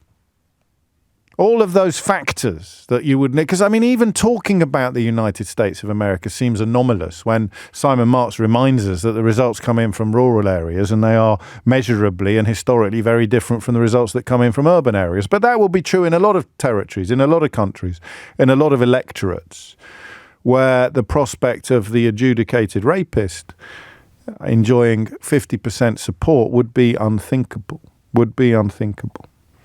So... Here is the... listen, I get quite a few messages like this. I'll read you one or two just to keep you amused. After Trump gets elected, I won't miss your show for anything. Your meltdown will be priceless to witness. There won't be a meltdown, George. I will be dismayed at the fact that people like you love rapists. And that is, certainly for women listening, that's kind of scary. But it's not a meltdown because we've spent so much time examining it and wondering why this could happen. And part of it has to be, listen, because I refuse, George, to accept that every fan of Donald Trump is like you, simply a fan of rapists, all right? There has to be something else going on that is subtler than that, more complicated than that. What is it about the United States of America that many Brits just don't understand, all right? Hit the numbers now, you will get through. 0345 6060 973 is the number that you do. Matt, you're absolutely right. If he gets in, I will have even more content than I have already with Kemi Badenoch as leader of the Conservative Party and Keir Starmer in Downing Street. But let's not think about that for now. There must be myriad answers to this question. My ignorance must be relevant to my inability to get my head around what we're looking at now. And it's not ignorance in a shameful way.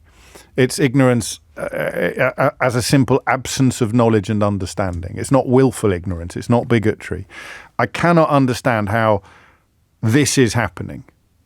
And the answer to that question, or that failure to understand, must involve an ignorance of factors. And those factors must, by definition, I think, be American factors. I could be wrong. It may be something about humanity that I don't appreciate. And the existence of people like George proves that there are elements of humanity I'll never be able to get my head around. Imagine taking your pom-poms out of the cupboard to start cheering for a rapist. Well, you don't have to imagine it. It's there in my inbox. It's half of America. Is it half of the United States of America? Is there something American, something distinctly and specifically American about what's going on here that I, as a Brit, don't get? Hit the numbers now. You will get through. It's 12:20. James O'Brien on LBC.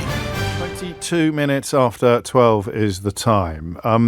Eve picks up on rape culture and George's text. Through the lens of rape culture, many Trump supporters probably still think that it's okay to do the things he did to women. They just can't say it out loud. But that wouldn't account, A, for half of the electorate, and B, for all the women that have historically voted for him, although that seems to be one of the things that's changing. This is interesting from Mark. If Europe was united by a common language, I think you'd have a fairly close assimilation to the United States. There would be a multiplicity of cultures, landscapes, traditions, religions. The United States is as divided as it is united. I think it's just like you say, James, writes Paul. It's footballification, fear of the other. And then there are many other points like guns, God, etc., that you can look at and pick your side and ignore any broader moral questions. Is there something about America that Brits like me, Brits like you, used to be, don't understand, that helps you get your head around how half of the United States can be currently contemplating casting a vote for a man that will do what he intends to do to everything from abortion legislation right through to vaccines. But crucially, in the first instance, and with a nod back to that call Nick took earlier, given a choice between a rapist and a non-rapist, they're going to choose the rapist, as is in Forest Hill. Az, what would you like to say? James, good afternoon. How are you? Very well. What's on your mind? To answer your question, James, as to why the United States of America, in this current election cycle, is teetering between two potential candidates, one that has been rightly described as a sexual offender and all the plethora of charges that have been leveled against him, and the Democratic candidate in Vice President Kamala Harris. Sorry, can you improve your phone on? Have you put me on speaker or something like that? No, you're not. Am I audible? Am I better You now? are audible. It's just a little bit glitchy. I don't know why. Don't worry. I mean, it just means I won't be able to talk to you for as long as I might have liked to. But fill your boots while you're here. I'm just, James, the problem in the United States of America is I jinxed it. It's got much worse. We'll try and improve that. I want to come back to Az if we can, but let's go to Stoke first. Colin's there. Colin, what's going on? I'm trying to answer your question about what is it that... Yes. Understand, and another glitch on the phone. I mean, this isn't right. I'm going to stay with Colin for another 30 seconds and hope that his phone line improves. Go on. What is it I don't get, Colin, or that many Brits don't get? The extent to which money is God. The extent to which individuals' money overrides. It's driving me mad. This is like a conspiracy. Okay, I got enough of that to reflect upon it. But why would that work in Trump's favour? Because Trump is perceived as being very wealthy and successful when all of the evidence is that he's not. But of course, the media has conspired. If he'd never done The Apprentice, he never would have had this kind of alter ego that he managed to commoditize and turn into political success. See if Colin's line's improved. Different from the UK, how? Because I look around the UK, I see a lot of greedy people. I see a lot of people espousing the idea is greed is good. Make it specifically American for me. Well, because the extent to which people in Britain actually are considerate and thoughtful for community, their sense of collectivism. Well, and so the welfare state and the NHS could be quite big factors in what you're describing.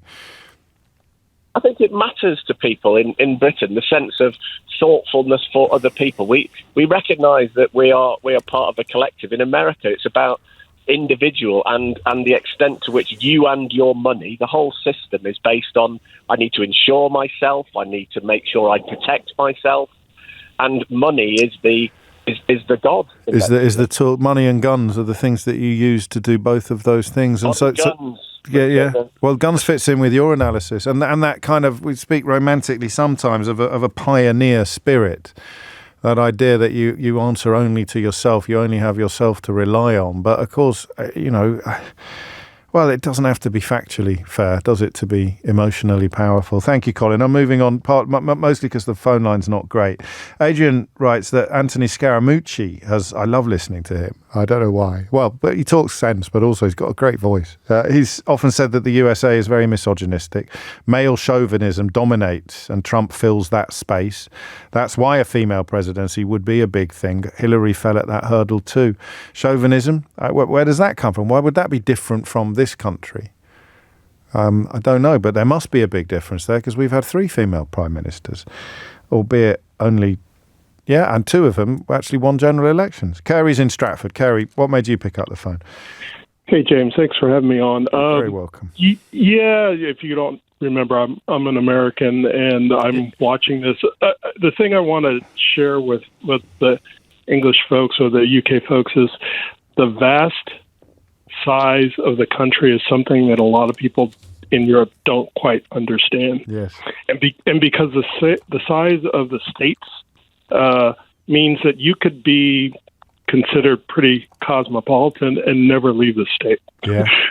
And so you never come across people with other backgrounds. You can go to London, you come across 15 different cultures easily. Yes. You just don't get that unless you're in New York City, maybe in San Francisco. I think a lot of Americans just can keep to... But when I look at I mean, it's not a homogenous country in some ways. I look at the ethnic mix. I look at it is a nation of immigrants. So how does it end up being more culturally homogenous than anywhere else? I think the key thing is, and I talk about this so silly, but the walking versus driving. You can be in Atlanta, and you're staying in your car for 4 hours, and you never come across someone else, right? You can basically be in your car, so you're never really having ideas challenged, right? Okay. You're traveling all the time, and so you can easily be on the radio listening about something from a talk radio, AM, conservative, and you get home and I'm gonna vote for Trump because it sounds good to me. And there'll be no voice breaking into that chamber. No, there'll be no dissenting voice. You could have an unleavened diet of that's why so many people have got such a big problem with me, I think, because back in the day, LBC used to be a place where you could have those kind of prejudices and bigotries unchallenged on a daily basis. But how does that explain what I would describe as the comfort with the worst excesses of Trump? I mean, they've been persuaded to a place where they honestly think it's a choice between a rock and a hard place, or that for all of his well-publicised disgraces and scandals, Trump is somehow preferable? What is being appealed to in that moment that is uniquely American? Yeah, I wouldn't say. I think it's folks that really have to do some research and learning, and it's painful. And so if you hear someone that sounds funny and, he says he has a lot of money, that's a lot easier than actually reading, or that's encouraging. That you've never heard of before. That's right? encouraging and discouraging at the same time, because it's encouraging because you're saying these people don't really know what they're voting for, and it's discouraging because these people don't really know what they're voting for. I'm working on the principle that by now, Kerry, but his third bite of the cherry, they know what he is. They know what he is. We all know. And yet they're still voting California, for him. It doesn't matter how much right-wing talk radio I listen to. It doesn't change what he is. And so your analysis might have worked the first time round. Possibly, no, it couldn't have worked the second time round because he's been in the White House now for one term. So they can't now not know what he is. They must like what he is. They like the way he makes them feel. Yeah. And I don't think that they're actually voting. They're just saying they're voting. Wow. Because that's the thing that, who knows? We'll find out. How dare you come here peddling your hopium in that way? We will find out. It's 31 minutes after 12, and Amelia Cox is here with your headlines.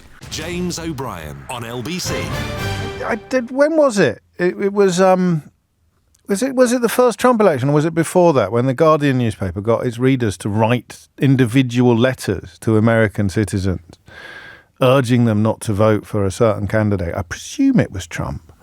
And it kind of backfired because it was quite patronising and quite condescending, as if to say, good gosh, if only you could see the world as clearly as we can. And it fits with the question we're asking now, doesn't it, in a way? It fits a little bit with some of Kerry's analysis a moment ago. You can sit here, it's perfectly respectful to be baffled, but I will cease to be respectful when you make it clear that you are comfortable supporting not just Donald Trump, but the things he represents, like, I don't know, the promotion of adjudicated rapists and self-confessed sex offenders. I thought we were all... And the stuff that's come out with regard to Epstein in the last few days, the tapes of Epstein describing Donald Trump as his best friend for 10 years. So they seem to hunt as a pack. So all of the claims that you care about this, I mean, the Hillary Clinton stuff about child abuse, all of those lies and conspiracy theories. In Trump, you've got someone that was joined at the hip with a convicted sex trafficker, the Jeffrey Epstein. So they don't, I mean, the idea that they believe in something peculiarly American. Do you think it could be? I was just looking, I was right. Farage is in America, inevitably. So you're paying his wages, remember, as an MP. It's a taxpayer-funded job, being a member of Parliament. Parliament is currently in session, and Farage has popped up in America. I think he was cross last week, wasn't he, about non-MPs using their holiday time to canvass for Kamala Harris. But it may be he appeals to people who don't think the rules should apply to them. You know, men who would quite like to grab women by their genitals, men who would quite like to rape women and get away with it. Maybe he appeals like that in the way that Farage thinks he can turn up there as an MP on the taxpayer's ticket and dedicate his time to shilling for Donald Trump in America. I don't know. Maybe that, but is that an American thing? Farage isn't American. Is it a more common impulse in America? I do not know.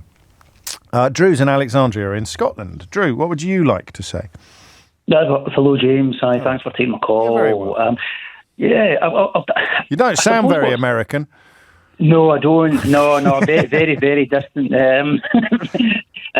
Yeah, I mean, at the moment, I'm somewhat relieved. I have to say that I'm not, because God only knows how I'd be feeling tomorrow morning if I woke up with Trump back in the White House.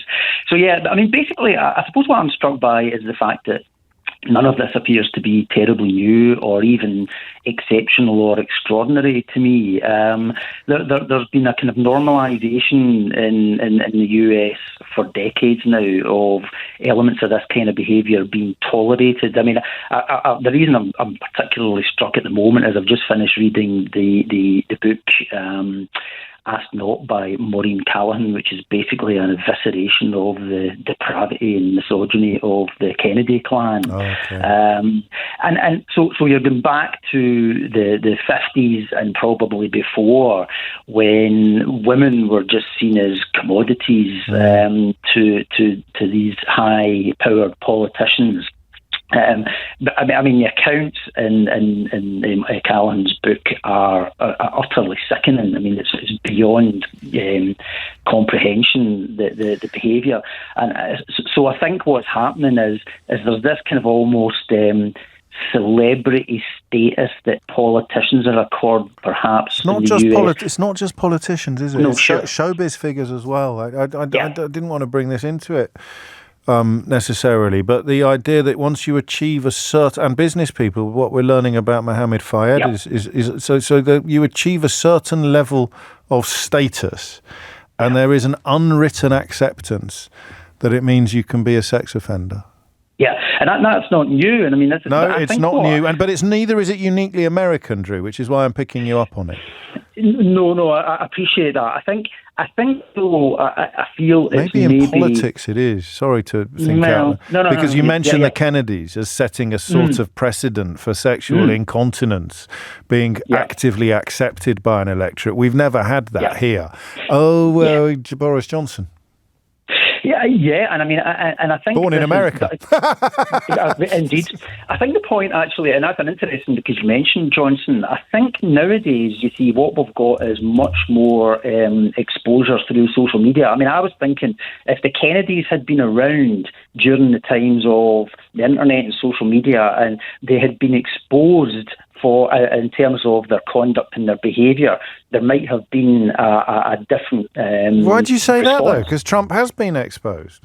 Well, that's the point. So I suppose I suppose what I'm saying is it's because he's been exposed that we're more aware of it, and we're talking about it as if it's something. But half the country would still have been cool with the Kennedys, even though they knew. I mean, a different half of the country, perhaps, but perhaps not. Maybe it isn't a Democrat-Republican thing. Maybe it is a. No, I don't think it is. I mean, I think it seems to be almost like.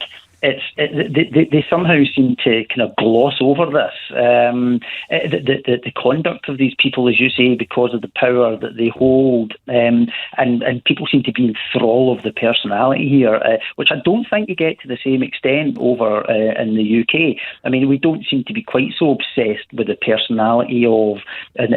Johnson was anomalous. Johnson was, but I know his personal popularity wasn't that high. But when you married Johnson to the lie of Brexit and the kind of nativist impulses that Brexit ignited and fed, you did end up with something that we hadn't seen before, and arguably something that did feel a bit American. You know, the tie-in between Brexit and Trump is real. You know, that's why Farage is there, polishing Donald Trump's cowboy boots as we speak. There is this thing. I mean, it is a bit like admitting out loud, listen, this is what happens. This is what you can do when you sell people a nativist lie. You can win referendums and you can win elections. So the problem with that is it ceases to be American. It becomes something common on both sides of the Atlantic. So you're trying to get your head around what's going on in America. What do you need to understand about America that an awful lot, the United States of America, that an awful lot of British people don't understand? I don't know. And maybe it's the wrong question. Maybe it's not true. This is funny. I don't often say this, but these are the people that used to call me. If you're watching on YouTube, then it'd be quite easy to find clips. People like Neil in Ware used to call me. Listen to this. He wrote, what you have to realise, James, is the far left, in capital letters. Spoiler alert, Neil won't be able to tell you what the far left is. and certainly won't be able to apply any definition of the far left that is in any sense workable to either Kamala Harris or Joe Biden or indeed Keir Starmer for that matter. But don't let that stand in the way of your laughter. What you have to realise, James, is that far left, in capital letters, have taken so much common sense out of life and inverted so much stupidly that people's only other choice is a rapist. Brackets, yes, that's how far you've pushed people. Close brackets. So Neil is sitting at home in Ware, looking in a mirror that I've just held up, a mirror in which he sees a man who is an apologist publicly for rape. And he's thinking, good God, how the hell can I blame someone else for that? And he's thought to himself, I know, I'll blame the man holding up the mirror for the fact that I can see a rape apologist in it. That's extraordinary. But again, it's not unique to America. It's in Ware, in Hertfordshire. So unless Neil is American, I don't think that is a witness for the prosecution or the defence. It's coming up to 1:45. What do you need to understand about America to come to a slightly better understanding of what is happening there at the moment with regard to Donald Trump? It's coming up to 12:45. James O'Brien on LBC. 47 is the time. You're listening to James O'Brien on LBC. Someone sent me a picture. I don't recognise the politician, but they were, and I don't know whether they won or lost the election, running for governor in an American state. And the bus simply says, I'm the one you've been waiting for, Jesus, guns, babies. That's what I'm talking about. I should have said that in a New York accent, shouldn't I? I didn't keep my promise to run through my full gamut of American accents during the course of this hour. I could normally do it in the course of a single sentence, unintentionally. That's what I'm talking about. Jesus, guns, babies. So I say to you, is there something about America that about the States that the average Brit doesn't get, doesn't understand? The idea that you can campaign to be governor of a state with a bus that just has 3 words on the side of it. Jesus, guns, babies. Look, we have credulous voters in this country. They voted for a bus that had 3 numbers on the side of it, 3, 5 and 0. But it's nowhere near as tragic as voting for a bus that says Jesus, guns, babies. But how does Trump represent Jesus, guns and babies? You see? I suppose you're not thinking about things. Here is your little impulse. Here's your little stimulus. Jesus, guns, babies. Trump's a king of stimuli, isn't he? I don't know. Amanda's in Dunfermline. Amanda, what would you like to say? Hi, yeah. Hello. I'm disappointed this election. I didn't get to vote. I did register, but I didn't get my ballot in time. Okay. But I voted I hope it doesn't come down to one vote, Amanda. You're going to feel terrible. Well, and my family lives in Georgia, so last time there was a runoff, so I'm in time to get the runoff ballot, so that's good at least. So, but my parents will be voting for Trump, and it's really divided our whole family. It's just been awful. It's terrible to think he might get in again, but it's incredible. It's like they just don't see it at all. It's like once you go over that, because it's that emotional side of decision making rather than intellectual, because you couldn't argue with it. Yes. And once it makes them feel good. Like my parents have had a tough time financially, like the later half of their lives. Okay. And it's just easier. He taps into that thing where, it's okay. It's not your fault. You don't have to blame yourself for, anything that's happened to you. It's these Mexican immigrants that are to blame, Or you don't have to blame people like Elon Musk and Jeff Bezos for having all the money. Exactly that. And they just completely don't see any of the convictions, the rapism, like nothing. They just don't see any of it. It's just they are completely allow themselves to be switched off to it. And is that peculiar to America? You're quite well placed to make a comparison between the two. I mean, as far from my experience, yes. To an extent, Brexit was really scary to watch happen here. Yeah, but you weren't voting for adjudicated rapists or self-confessed sex offenders or candidates. No. I mean, we had some pretty grim players in the Brexit referendum, but nothing nearly as grim as Trump. It's a question, but I guess if you describe your parents in that way, they would forgive anything. Yes, they would forgive anything. And I think it is very regional as well. So, I mean, I think one of your other callers was saying, you can easily live in a state and never leave it, which is true. But also, Americans, I feel like, are very much encouraged to look inward, to focus on their own country, to be very, patriotic. And, I know Americans who are proud to not have a passport. Yeah. It's mad. Do you know what the amygdala is? I do. Oh, well, you're cleverer than I am then. Because someone just sent me a message saying it's all about the amygdala. Yes. I thought it was a typo. So the small almond-shaped structure in the brain that plays a central role in processing emotions, especially fear and social stimuli. Donald Trump is a genius of the amygdala.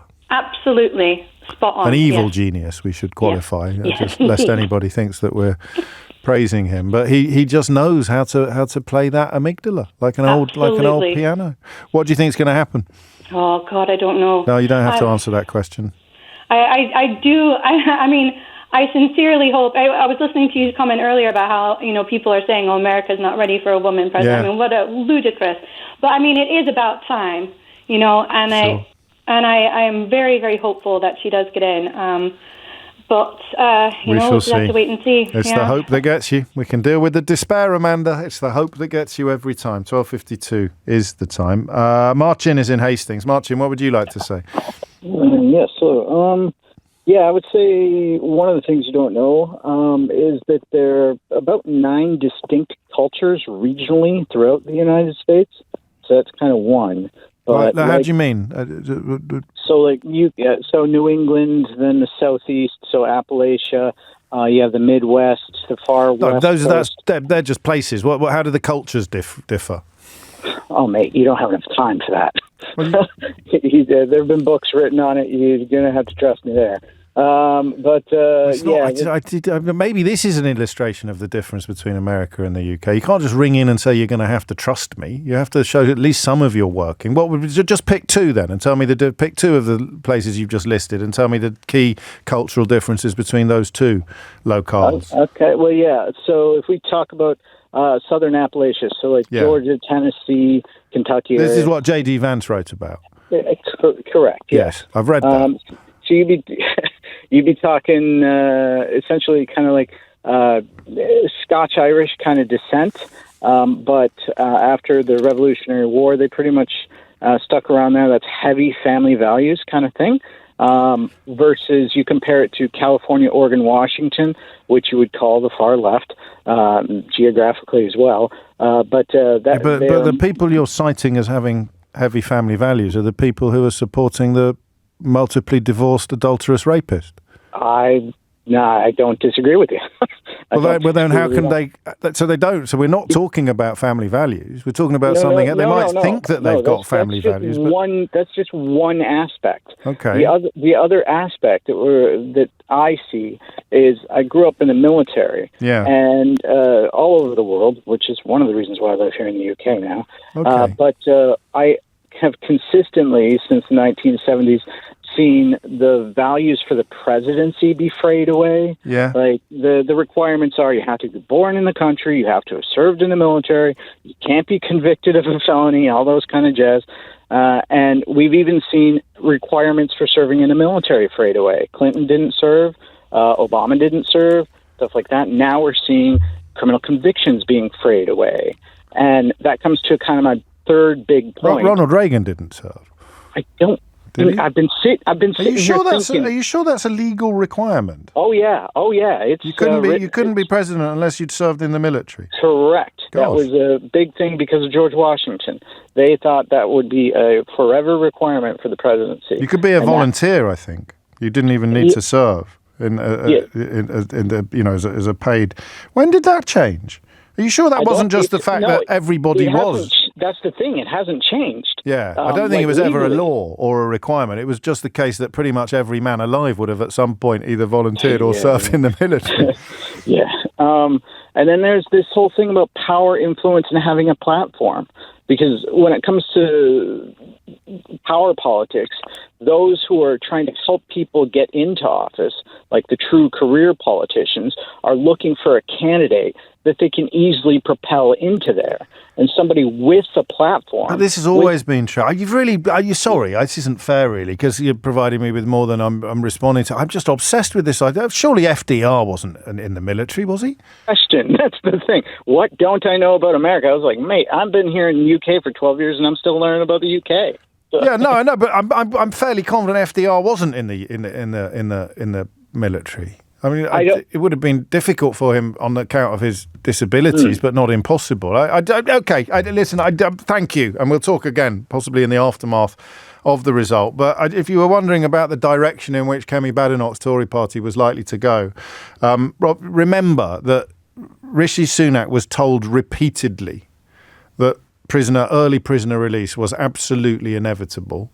It would have to be ramped up. And crucially, it had already happened on his watch, albeit with a slightly lower criteria for which prisoners got released early. So honest Bob Jenrick, the new Justice Minister, has just set out his stall. If you think that his brief tilt at the leadership of the Conservative Party, where he said several things that he must know not to be true, unless he wasn't at law school that day.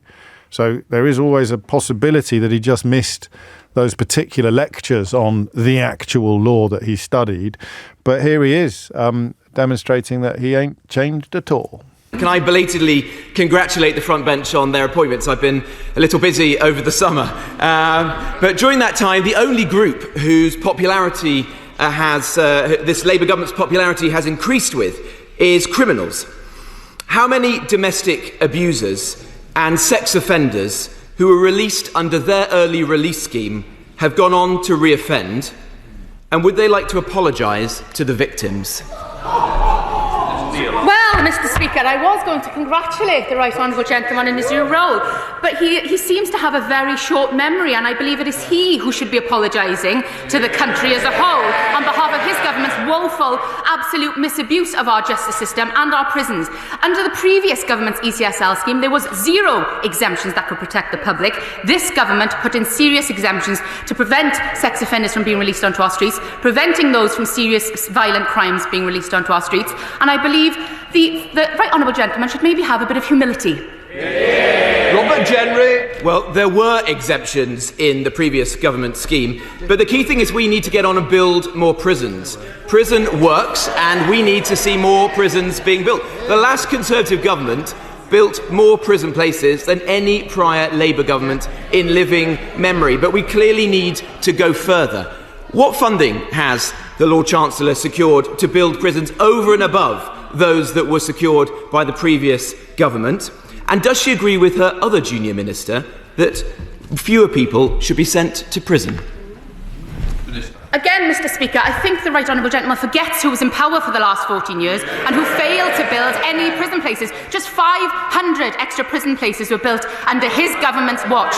This government has achieved a record £1.2 billion in prison building amount of allocation from the budget, and we will be going further. We are the party of law and order. I think the Right Honourable Gentleman needs to look at his previous record.